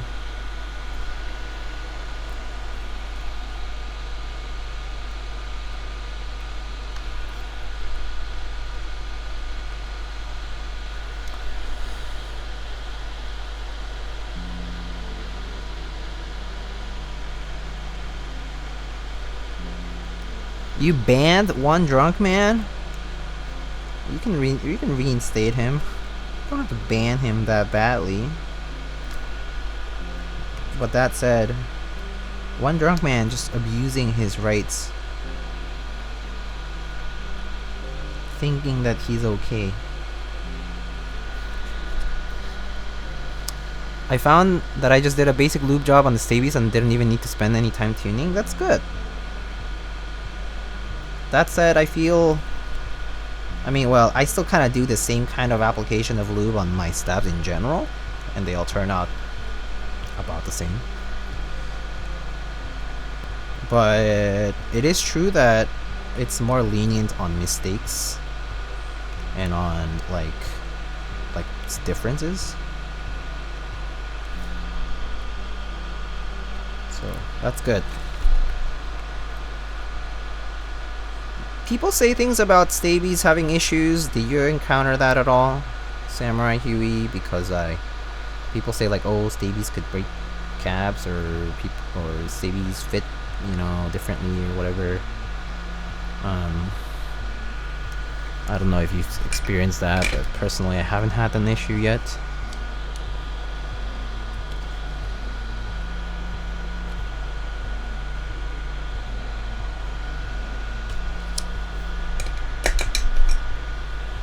T-Rocks, I sat there tuning the rocks for like 10-15 minutes just to get them right. I see. Yeah, I guess there's more space and stuff, so could be a little bit of a tune-up to do. Trying to make sure this is nice and flush. I mean, it already is, but just like teeny tiny differences. Okay, I think we're basically done here.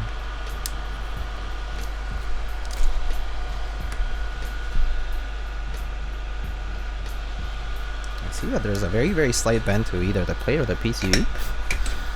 It's so slight, it's barely noticeable now that all the switches are in. So I think they'll straighten up over time. Okay.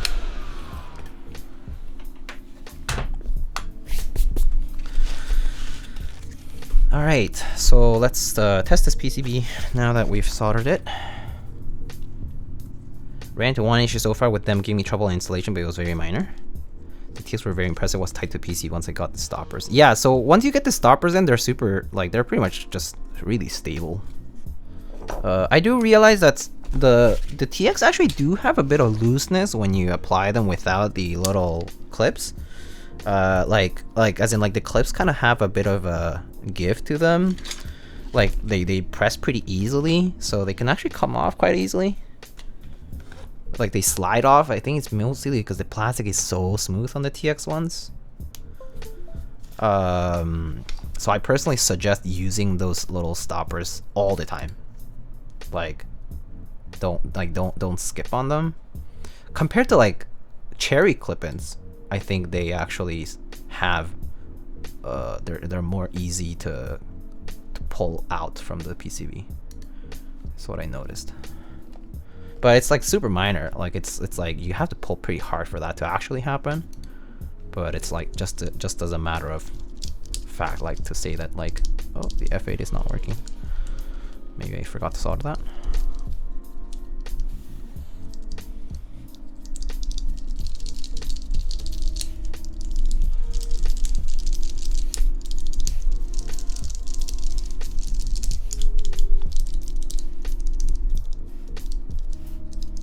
Small restock and large pre-order, yeah, on Mikibo.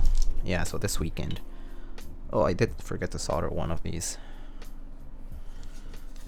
Alright. Just one leg. Oh, cooled off a little. 8 sets per person? Yeah, that's actually pretty nice. 8 sets is a decent number of them. I think finally the flip is gonna go down finally on those. People won't be like, cause not the average person doesn't build that many keyboards in general. Like people will buy like 2-3 sets, but 8 is quite a few. 8 is quite a few. All right, cool. So good that this works. Alright, just as a disclaimer, these MX Blacks are not the smoothest, so you'll definitely hear a bit of decent amount of kind of like MX Black scratch. That's just the way it goes. I actually expect these switches to smoothen out a decent bit over time as well, because of because they're kind of lightly lubed. But yeah, but they're not bad. They should have that signature cherry black sound, which is what I like. Anyway,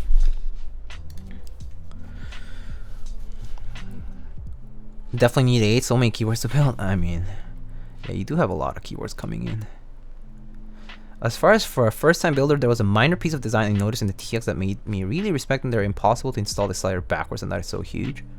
Oh yeah. The socket for the wire is pretty. Yeah, that's actually kind of nice. And also you can't really, you know how like in the cherry clip-ins you have the 2 holes at the front and then like the one part that just like is the back part of it. That it was pretty nice. It's pretty nice that there's no like mistake for it anymore. Yeah. Yeah, broke into 1995 bins for like 300k actuations and they're okay. Yeah, I think they're like alright. You know what I mean?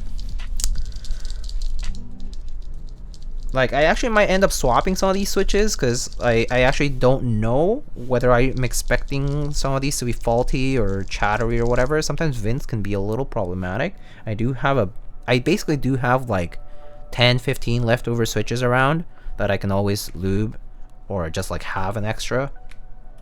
I actually do expect to go back after stream, like after stream is all done and after the build is done, to maybe swap out a couple of switches here and there. Because vintage blacks are just kind of finicky. Sometimes like their actuation is not great and like, you know, because they're old.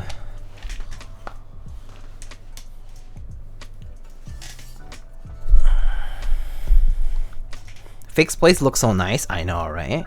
It does look really good. Of all your years in the hobby, have you found a mounting style you like the best? Top 3? Yeah, top mount. Top mount's the best. But gasket mount is fine.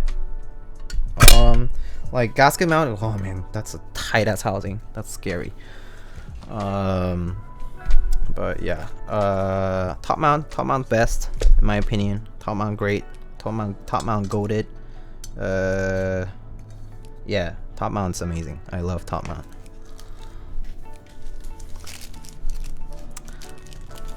O-ring is very yeah, O-ring is very good too. O-ring really gives like has so much, like it's just so flexible. So I do enjoy typing on O-ring stuff, like the unicorn style, back and echo, that kind of stuff.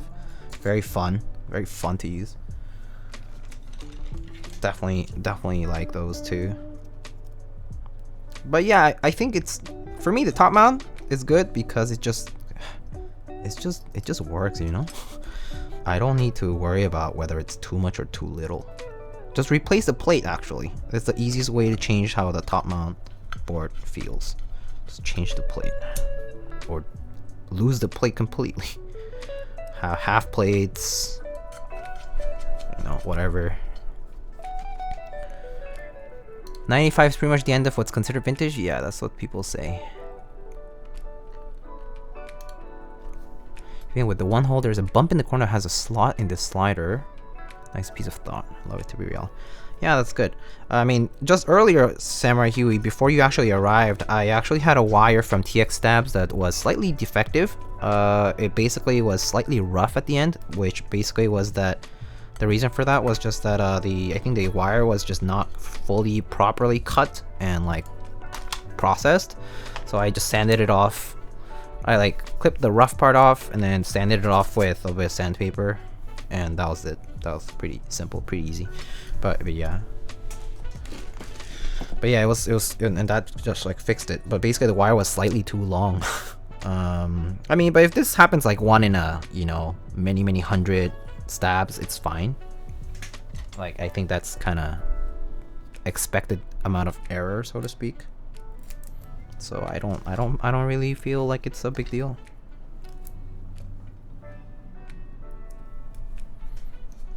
Yeah.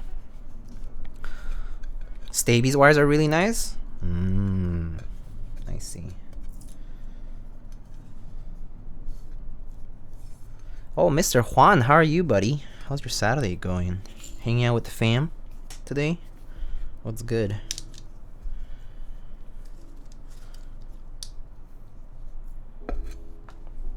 Alright. Actually, let's plug this in and then stick it to the bottom.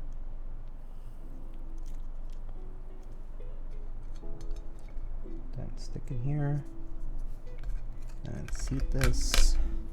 Alright, so if I recall correctly, this one has a lot more play in the plate. So I actually need to be kind of align it. Oh, shoot. Shoot. Cannot forget those screws. I don't know, I thought I was already in there. Yeah, don't forget these screws.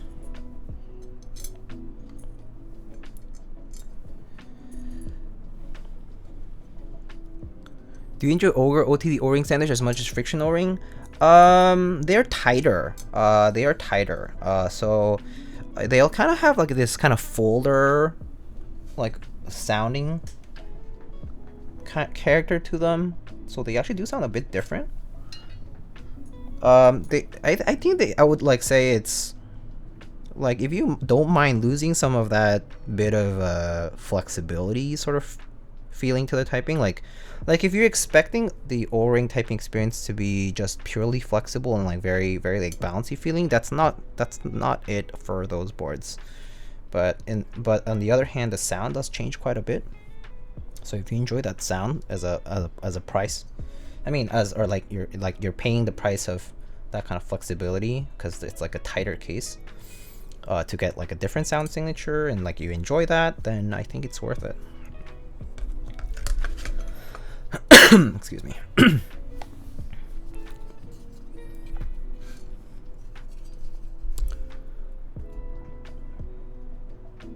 I already answered that question, Janky, so I'm not gonna answer it again. But I already said basically top mount. I like top mount a lot. It's just easy, works fine. I have no issues with it. Alright. So, it's a very tight housing actually. It's like super tight. I'm kind of scared of like snapping this together, but it has to be done. So just gotta wiggle it in. But yeah, these tolerances for this top and bottom. Oh, there we go. It just slid right in. Oops. Oh, I lied. There we go. Okay, nice. Perfect. Just slid right past. Okay, cool. And then you can just, I normally, instead of flipping it completely, I just grab it like kind of halfway and insert some of the screws from here so that I can have a couple of screws in and the rest is easy peasy lemon squeezy.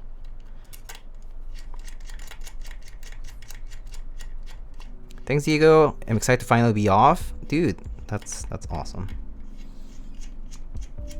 Oh wait, it does not go fully in. Oh yeah, didn't catch. Did it catch or did it not catch? Hold on. Am I using the wrong screwdriver? I guess the screwdriver is a little small. Oh yeah, I'm an idiot.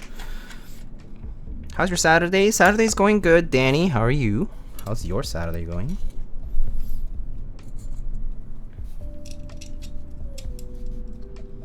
Do you like Frankie switches, like Franken switches, like mixing switches? I do, but I'm too lazy to do them. I'm too lazy to work on them. I think that's the main problem with that.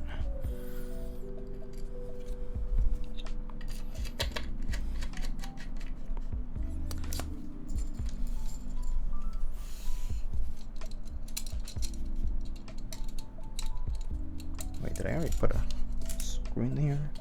Nope, just not going in. There we go. Okay, I didn't tighten it all the way because I didn't want to. I wanted to leave some room for this. Just making sure that my screws are out here. This one I don't see it coming out. Just double check here that this screw is coming out here. It's kind of stuck.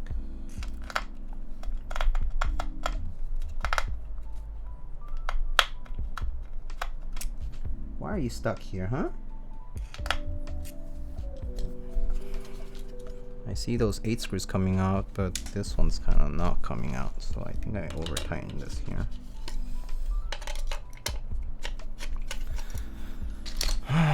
This is like Diego trivia. Why do I know the answers to all these questions? Because you've been around for a while now, Nacho. That's why you know the answers to the questions. All right, there. Cool. Also, because the questions get asked over a lot. Several times. All right. We want to get some keycaps. So maybe I'll just get some like cherry stuff. I'll be right back, okay? I'm gonna get some keycaps.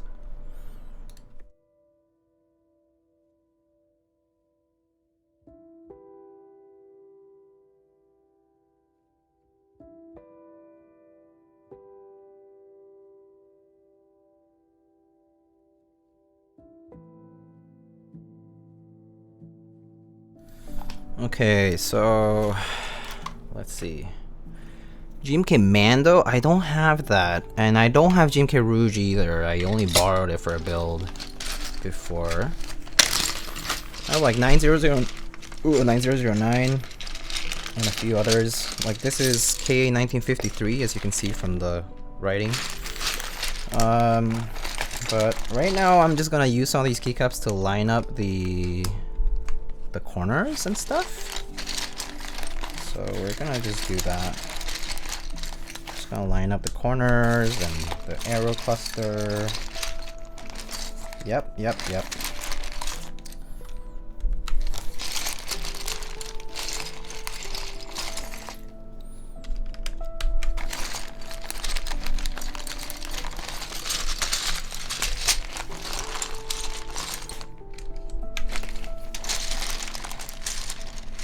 Okay, there should be, that's fine.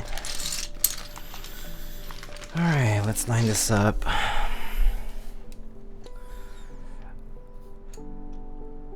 GMK Shoko. GMK Shoko is nice on silver, yes.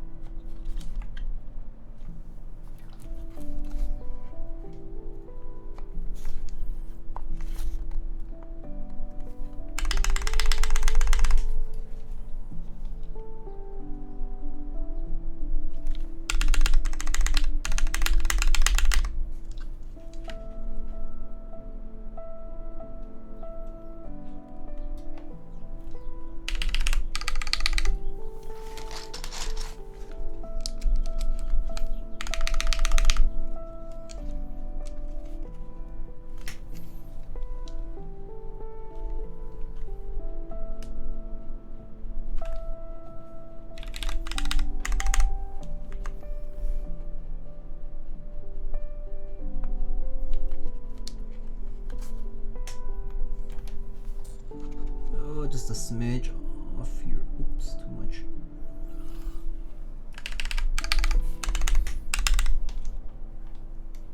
Okay, I think the lineup's perfect now. Alright, so looks pretty lined up, I think. I think the arrows look nice and centered. Control looks pretty good. Scroll log looks pretty good. The angle might make it look a little off camera. But yeah, I think this looks pretty good right now. Yeah. So I'm gonna screw it down now with the rest of the screws.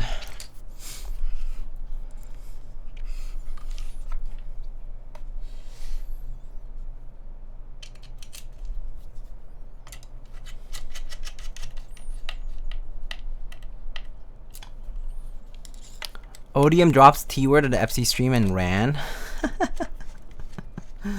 Sure sounds like Mr. One Drunk Man. Oh wait, okay. I've been considering getting my first GMK set, but the only two that have really caught my eye are gone forever. Which sets are you talking about? Pray I'm good.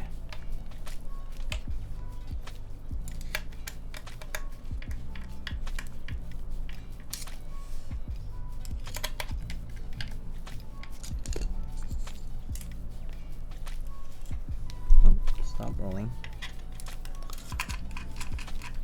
Also, Diego, I did the thing. Classic Arabic or APL. Okay.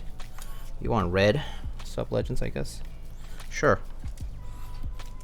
Well, APL's already on my keyboard over here, and I guess we did APL last time, so we can do classic Arabic or retro Arabic.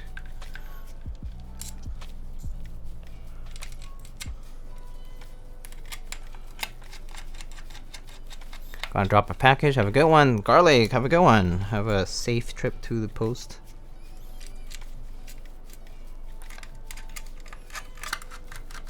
Is Arabic red or blue? There is a blue one, that's the CRP one, and then the red one's an old GMK set that was run through Originative a while ago that I have with pat print red legends. You've probably seen it in a few pictures actually. I think I built a couple of keyboards and put those in. Actually, I forget which ones exactly I did. I think it was a...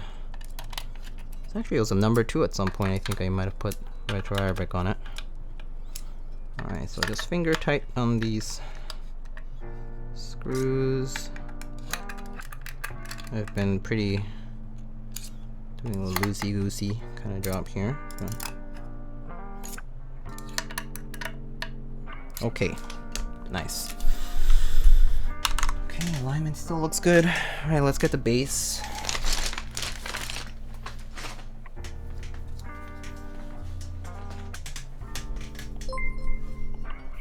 Oh, whoa, Epsy. Look what you did. Without you, one drunk man won the quiz again. Facepalm. Oh, Epsy. Epsy, your first of all, your emote failed. Maybe because it's a chatter, like a viewer emote instead of a subscriber emote. And second, one drunk man won the quiz? Damn. I guess there's no one to compete against one drunk man nowadays. Alright, just gotta make sure that the screws are out here at the bottom. Okay, I see all 8 screws here.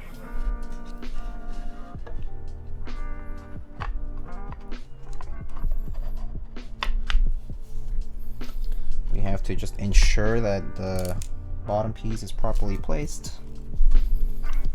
Which it is. And then we grab our screwdriver that fits there, which is an M2.5. Are you team mod pipe tilde or no mod pipe tilde? I'm not for mod pipe or tilde. I'm sorry, I don't like mod pipe. There was a point in my life in keyboards that I was okay with it, but then I changed. For good. I forgot I was a free emote. Yeah, so free emotes don't transfer, yeah. Oh, this one's under the keycap here.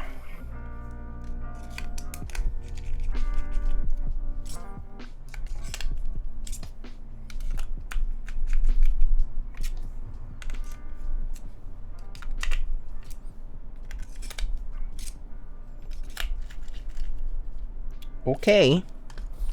Okay, it's back on. All right. Looks good. Looks great. Looks amazing.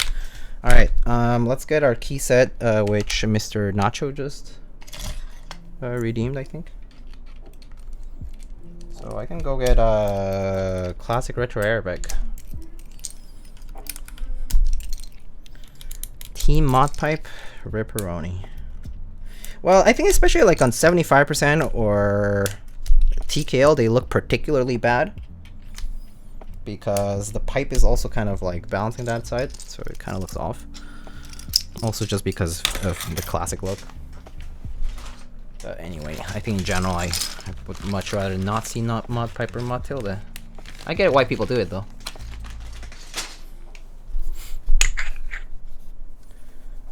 All right, I'll be right back. Just gonna get the key set. I'll be back shortly. Forgot to ask, this is a client build? Yes, it is. It's in the build command.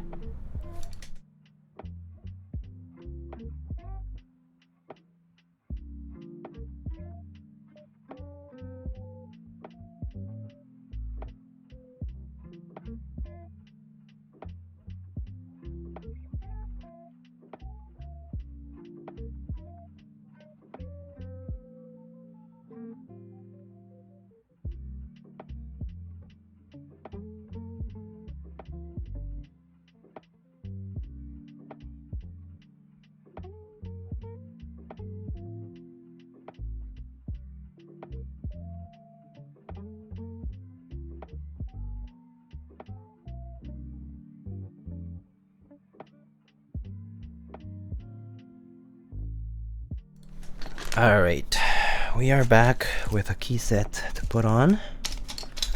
All this stuff that's kind of just lying around, so let me clean up my desk here a little.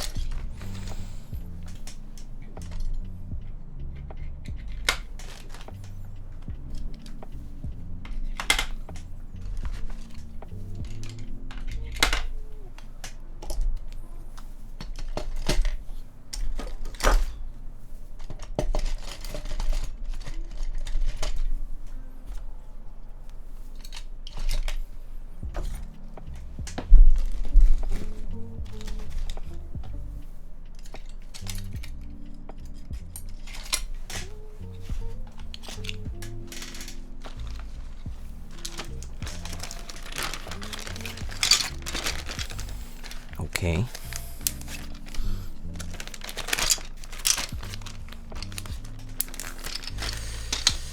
All right.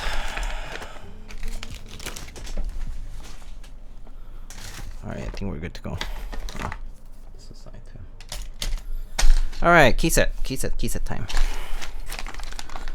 I really like your custom Viper Ultimate, Diego. Oh, thank you. It's pretty nice. I actually really like it too.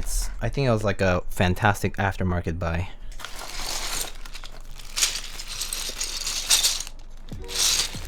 These are just extra caps.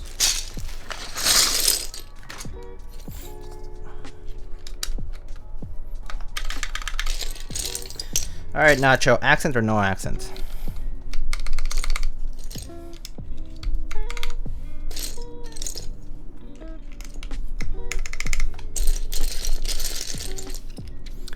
Don't know if I should allow the automod. Yeah, just leave it alone.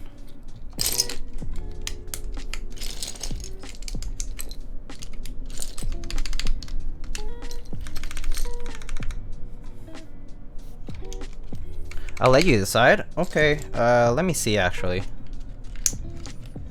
Let me put the rest of the caps on. How about that?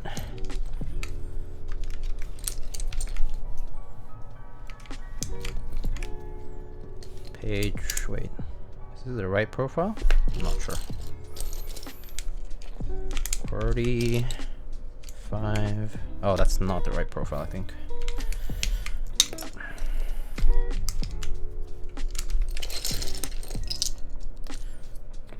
It's probably one of those spam accounts. So they might have already left.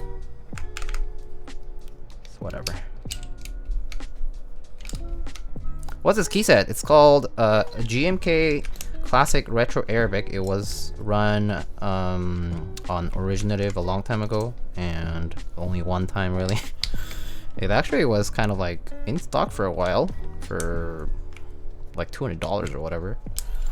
And then I picked it up by trading for it because I did not pick it up back then. But yeah, it's basically it's a double shot GMK set with pat printed Arabic legends. Oh, Thok Thumbs, thank you so much for the 3 months. Very well done in the use of a label maker. I sub for label maker usage. Oh, thank you. I love label makers, okay? I absolutely love label makers. I think they're fantastic devices. It's like if yeah, no. I think they're just fantastic. Diego, if you have any beige re-legendables or shine through 1U caps, you gotta use them. I actually don't have beige re-legendables. I actually do not have beige re-legendables, which is why I purchased some from the group buy.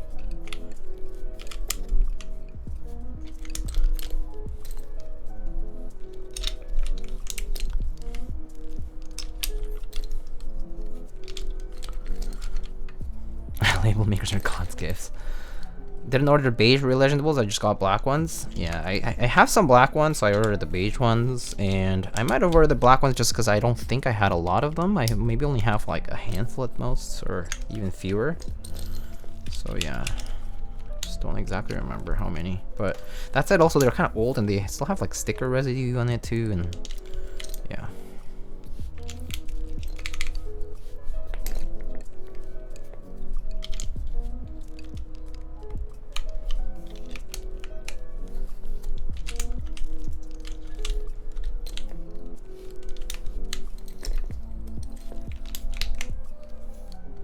the right profile, page down.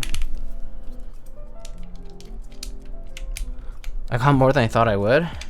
Yeah, I mean, because they were like in pretty... Oh shoot, did I accidentally did not put it in the right place.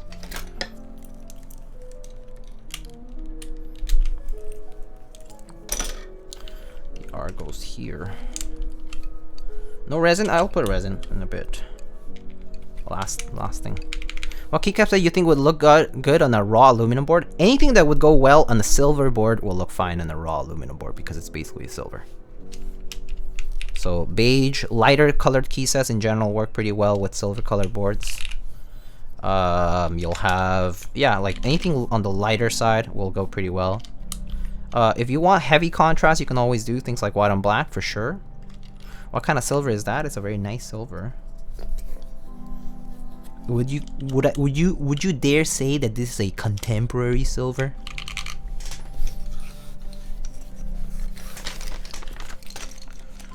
Okay, I think we'll use an accent because the red enter is sweet with the plate. Oh, the red is a little darker than the plate, I think.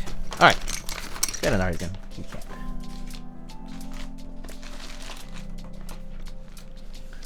All right, artisanal keycap.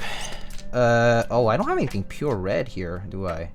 Oh, we could do that Lurvana over there, though. Kind of looks sick. Or do we do a... kind of torn. Red Squatch? I did Red Squatch the other build. Kind of want to use something different.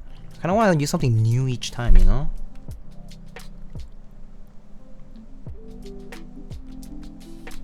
I could use this Lurvana. But, or I can actually go look for something else.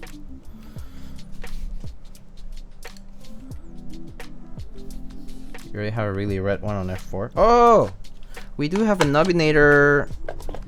This is a really old keycap called Andre the Fly by Nubinator. It's this very old school cap. You can see it's very, very thick bottom. It's by Nubinator. Old school cap. It was a gift from Mr. Sifo. Thank you to Sifo again. Alright, let's put this on. That's kind of cool.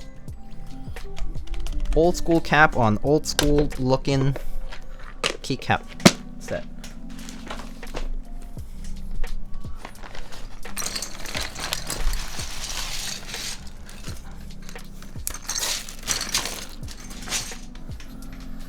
Alrighty, let's see.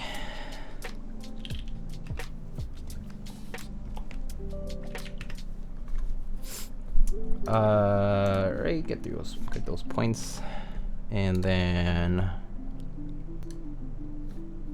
alrighty. How's your time hanging out with Sifu? It was short, but it was good. We just had I was getting him his board, and then we just chatted for a bit. He is I'm gonna see him again tomorrow, so it's okay. Okay, I thought I had my other cable here, but I'll go get the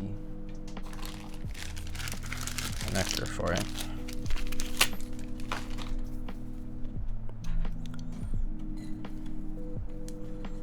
Do you guys have some good food? He actually ate before I met him, so we didn't have food together, no. Because I was late at work. I was working till like 7:30 or something.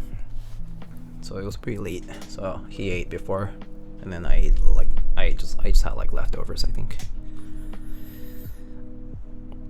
Take him to Jeju Noodle Bar. Jeju Noodle Bar is great, but I think you kind of need like a reservation or something. It's like a Michelin star restaurant. So, Icy Caves, hey, how's it going? All right, let me.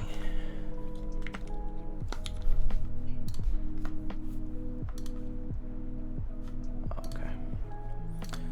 All right, friends. Here we have our build Keycult number 2. Let's put a... I'm so used to saying Keycult number 2 revision something, but it's not. It's the first revision. It's the like revision 0.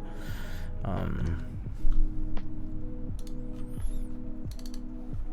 don't know why that maximized, but all right. Huh, weird. The window size is off today. Why is that? Oh, I see. Maybe that's why. Alright. There it is.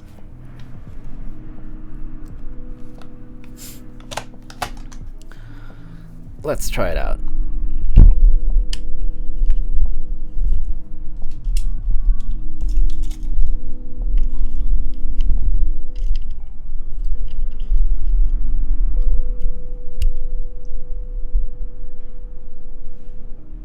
Okay. Mic and music. And then all right, let's give it a shot. Oh, okay, so we can turn off my fan here. All right, friends, we have a classic build, MX Blacks 3204 on the switches, 62 gram TX springs and TX films on an aluminum plate. So pretty cookie cutter MX Black build. We have GMK Classic Retro Arabic, which looks fantastic against the red plate. Here you can see a peak of the red plate coming through here in the overhead view. And yeah, let's give it a shot. This is a Keycult number 2 classic stainless, 1 of 10 from the original first come first serve buy that they did when they first opened this design. Let's check it out. All right.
I wonder if Oko, somewhere to run the set again? Not sure. Sounds pretty good though. Sounds like some of the other builds I've done, but it sounds pretty good. Definitely has that Cherry MX Black scratch that you hear on a lot of the switches, but I think kind of stands pretty standard for an MX Black build on aluminum, and the case is definitely on the roomier side, which is just how it sounds. Yeah. Clicky? Not clicky. The spacebar is good. This TX stab, really nice, really clean, nice and clean clack on the spacebar.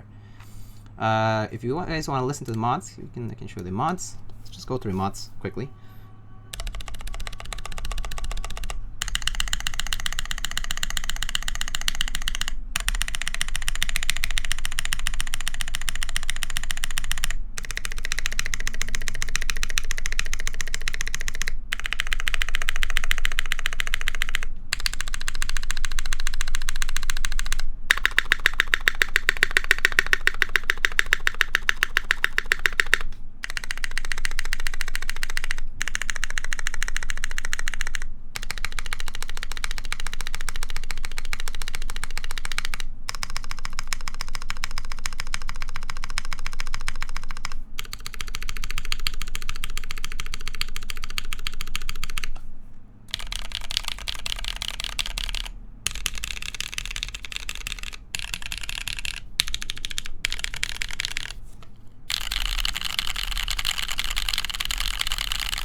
That L shift looks like it's almost touching the control. Oh, I don't think so. I think it might just be the angle.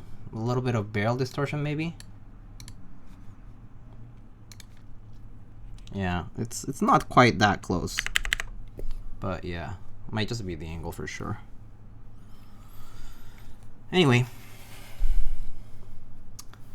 sounds pretty good.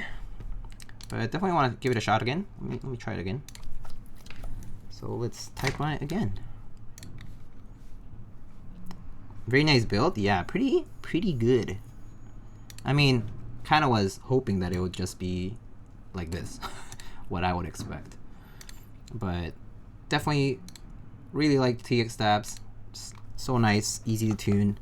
You know, the earlier like little issue was not a big deal. Just a thing of chance. But yeah, MX Black's on aluminum plate.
Very nice. Very nice. This sounds clean. Sounds very nice. It sounds pretty good. Has that chalky MX Black kind of sound. And the spacebar sounds good.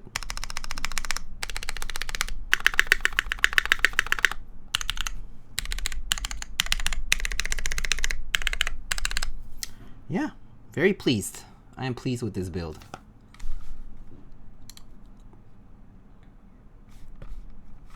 Do you like row 5 bottom row? Row 5, my friend, is liking row 5 is a sign of refined taste. Like fine wine. You might hate it at first, and then you try it, and then you look at it, and then you're like, R5, bottom row, every time. It's amazing. It's great. Really neat board. Wish I had one in my collection. Me too. But I actually want a silver top and blue bottom number 2 decal. That's what I want. Silver blue. Contemporary blue, so to speak. That would be the dream. Anyway. That's like a meme in the Keycult server at this point.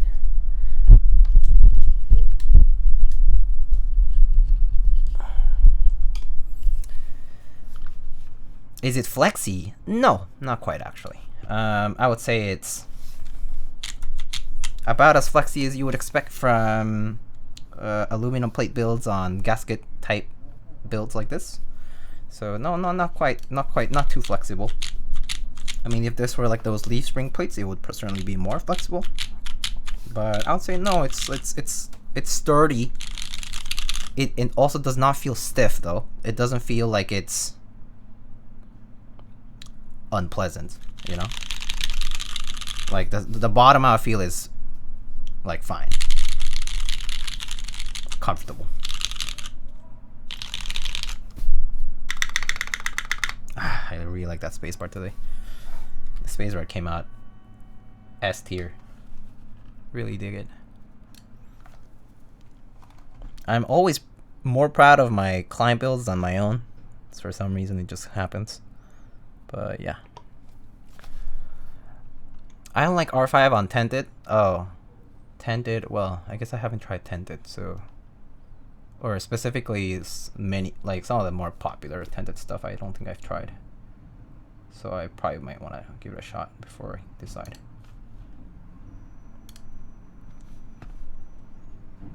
R5 is the Pinot Noir of keyboards. Alright, let me go back and see if I missed anything. Anyone going to see Jujutsu Kaisen 0 movie? Probably not right away.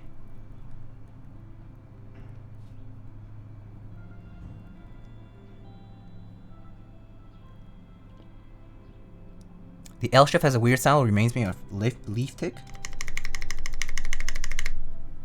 It could be Nacho. Actually, if I decide to open up the board, I might try and see if replacing the switch helps.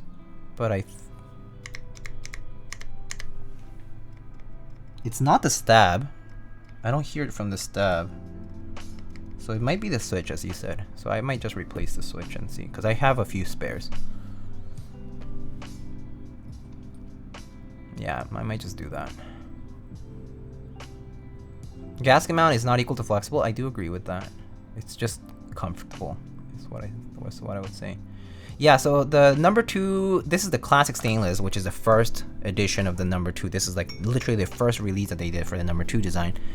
And this one does not have leaf spring plate. Like this one did not have leaf spring plate. So yeah.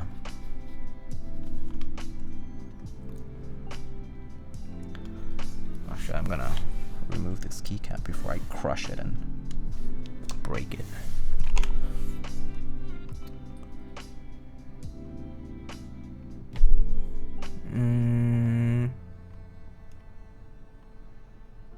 Got my shipping notification for the Brocaps Strong Mood. That's I have not gotten my own myself. Just found out Dolce R5 has R5 bottom row. Yeah, so Jack is whack. Guess why it's called Dolce R5? Dolce R5 is a play on. I mean, it's in the IC actually. It's basically a play on words. It's technically the 5th public open group buy for a Dolce key set, like specifically the original colorway of Dolce. There have been 4 previous ones, including like one of Originatives. There was like Kekkon, Originative, Ivan Dolce, and something else.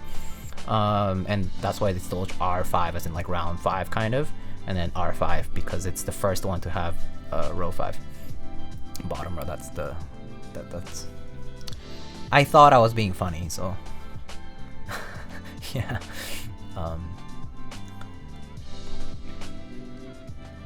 But it is the first time that we have row 5 on the original Dolce colorway, which is very exciting, and I'm super excited for R5 Dolce, like Dolce R5.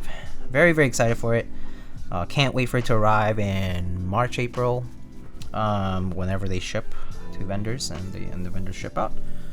But yeah, no, super hyped up. Hangul and the extension kit having like, you know, LED keys and all that. No, I'm pretty excited for it.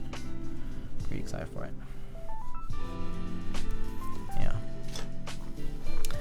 Anyway, what do you guys think? Very fingerprinty, that's for sure. Also, it doesn't help that I have a very sweaty hand right now. My hands are kind of sweaty right now, so it's just like not very pleasant to look at. But you know, I'm trying to not stain it with my grease and fat fingers.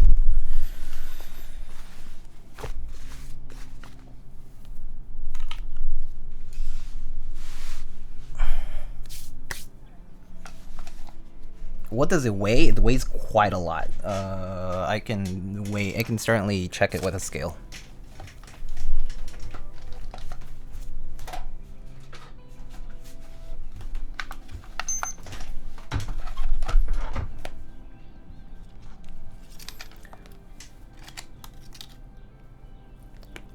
No, you didn't miss it. I mean, you missed the build, I guess. It's already built now. Anyway, so this weighs... It weighs 8 pounds and 2.8 ounces, which is 3.7 kilograms, so quite heavy. Quite heavy. 3.7 kilograms. Can we see it with normal enter? Or if I can find it.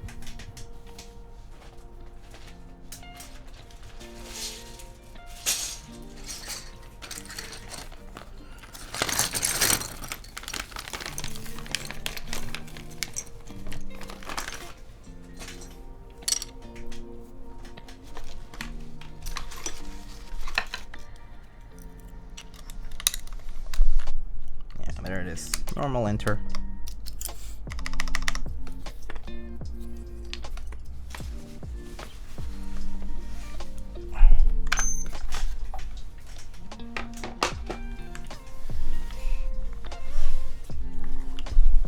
A bit inconvenient for this board. It's quite heavy and there's no like way to handle it from the side, and also just by simply lifting it from the bottom like this, you're already touching the steel. The polished steel, so it's inevitable that you'll get your fingerprints on the side of on both sides of this, so definitely a bit inconvenient there. So, and it's a very heavy board, so you definitely want to use both hands. So yeah, and then I should put an escape, but yeah. Normal enter looks cleaner. I do agree with that. I mean, the accent is obviously for the sake of bringing attention to it, so. I think it's a switch, yeah. Alright. Well, I'll just put the keycap on anyway. Maybe the accent. Oh, the accent red goes well with the sub-legends too. We can leave it like this as well.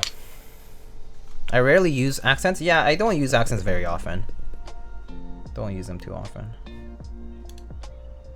Alright. Let's take a close look at the board here. Here is our keyboard for today. Keycult number 2, classic stainless, nice red aluminum plate here at the bottom. Underneath with Jim K, classic retro Arabic per suggestion of Mr. Nachos with barbecue. We have a nice Nubbinator artisan, nice old artisan here. Yeah, looks very clean, very nice. And here are the sides. This is the side that they introduced to the community, which is based on the HKB Pro, HKB Professional HG, which is the metallic version of the HKB, which was limited to basically people who were very close with the PFU Fujitsu people, basically, and people who could afford it. But yeah, there's row 5, bottom row. You can see quite prominent. I'm also pressing on the spacebar, which even makes it accentuate even more. And my dirty hands touching the back. Here's the back of the board with the USB-C port, a little bit recessed. It's like half steel, half aluminum USB-C port recess. And then here is our here's our dirty polished stainless steel bottom, with my hair and the camera in the way, but yeah, to enjoy it a little bit. Nice little laser etch, I think, for the logo. And yes, indeed, R5 modifiers. Yes, R5 modifiers. And there it is from the side. There's the actual full side profile. 1, 2, 3, 4, 5. The artisan keycap, of course, is taller, but yeah. Love this look of the red plate sort of peeking through. Super nice looking. But yeah, I know that the client is actually someone I know, and they actually will be probably keeping this board for a very long time. They were very excited. They were like, hey, no issue seeing under the keycaps. Oh, that's because this is also ABS. GMK has recessed stems morning coffee, so that's why. But if you use PBT like CRP or OG die subs, they might have slightly recessed stems, but there is a little bit of variance with PBT, and they might float a little bit with CRP or OG die subs or ePBT, etc. So that's probably why, like the initial photos of the number 2, I believe those had ANSI OG die subs. Those were floating a little bit, yeah. But yeah, pretty nice. But yeah, so like the new owner of this board was like, oh, like, you know, I got this dream board of mine, wanted you to build it, and you know, I want you to, like, you know, decide what switches could go in it and whatever. And I was like, I think just like, you've been around the community for a while, so I feel like just the standard MX Black build would just look good and, like, you know, sound good, and like you already know what to expect, right? So I told him, yeah, let's just get some MX Blacks. And a friend of mine had some vintage MX Blacks around, and I was like, oh, like, I think I can use that for a build. Like, do you mind? So sourced some MX Blacks, cleaned them, lubed them, spring swap, film, and yeah, built it today. So yeah, this was a project in the making for a little bit now, but pretty sure that the new owner of this board will be very happy to use it. And it really sounded like they were stoked to have it, because I mean, they've been around the community for a while too, and they always wanted it, I suppose. But yeah, pretty excited to have built it for them, and it sounds good and feels good, it looks good too, so pretty pleased. Man, that spacebar is ace.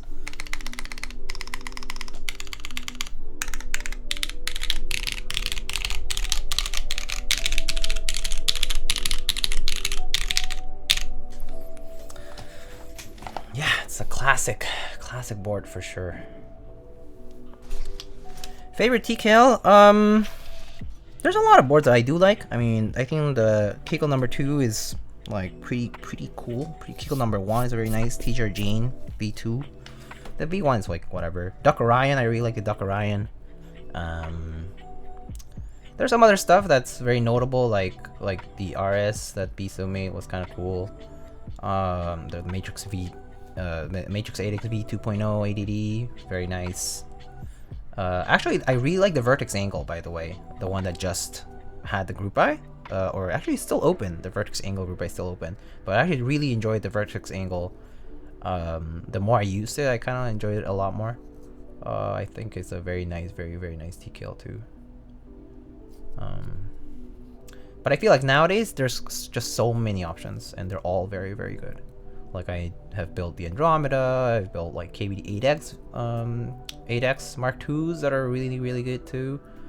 I think it just depends on what switches and plate that you decide to use, that kind of stuff. It matters more than, your build matters a lot more than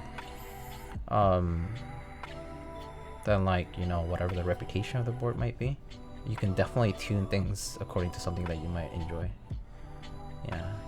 Matrix 3.0, I'm not huge on 3.0 design personally. Do you still have the angle? Yeah, that was a prototype for me to keep. So I still do have it, yeah.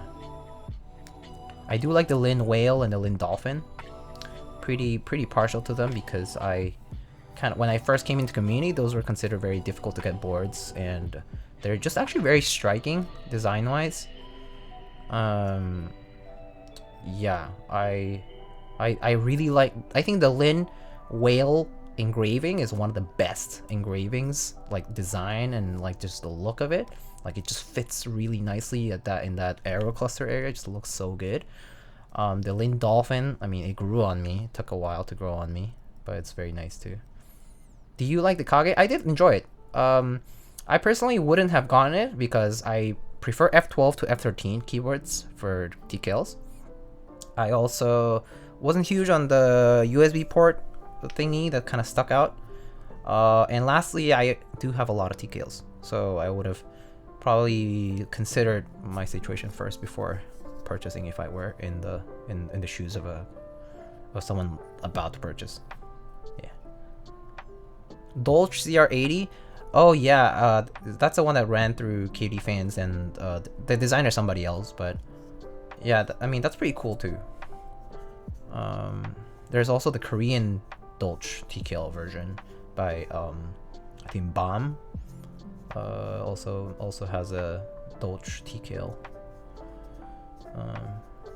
But yeah, there's lots of cool stuff out there, to be honest.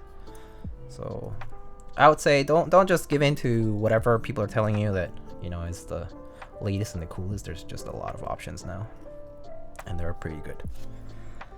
Think more about like how you can build it so that you'll enjoy it. F18X. Very nice board. Very nice board. The super thin bezels on the side, very striking, very good, and like the mounting method, pretty unique. Pretty unique. You can change the material of that too. The like O-ring material that goes in the F1. Yeah. To go, have a good one. Oh, have a good one, Peaches. Thank you so much for stopping by and hanging out and modding.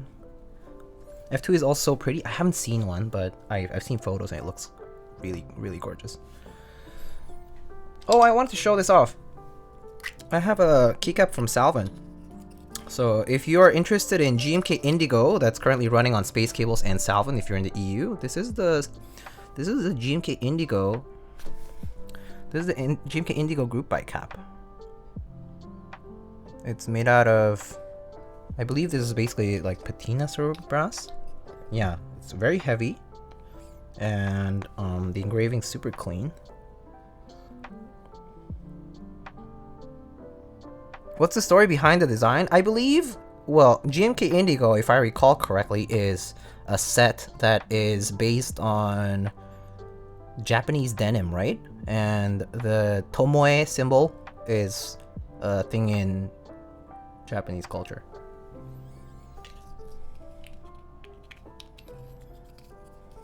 So I think that's the connection. It's just like by association for the most part. But yeah. Pretty sick keycap. I'll probably take pictures of this later on. Actually, maybe this goes kind of nice with this. But anyway.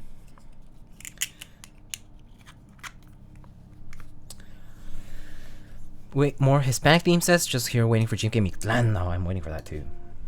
Alright friends, I think I should call it a day. I have some other things I need to do today. But the build went really well and it was a lot of fun. I'm gonna see if we're gonna rate somebody. So let's, I'm just gonna check here. Let's see who's live. Mac Merlin, Yura, Disastertron,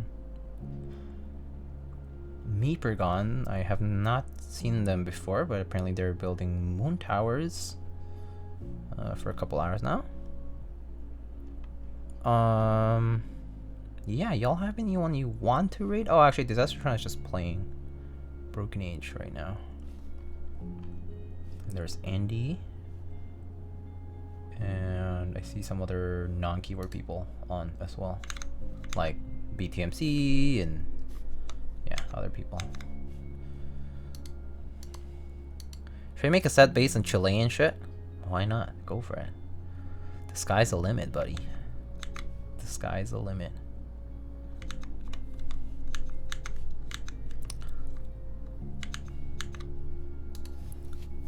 Alright, friends.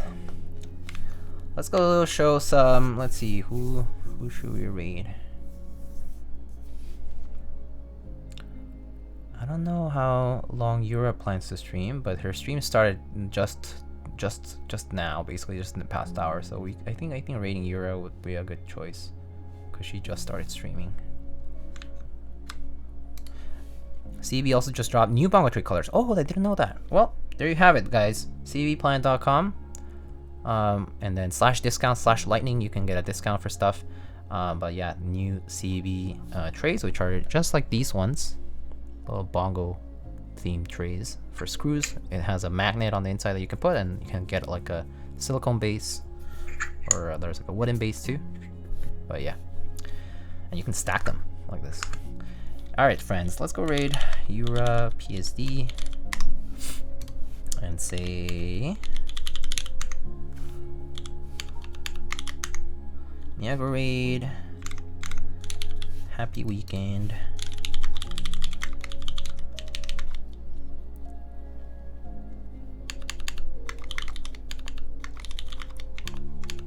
I'll just say happy weekend. Lightning raid. Yeah, go ooh woo.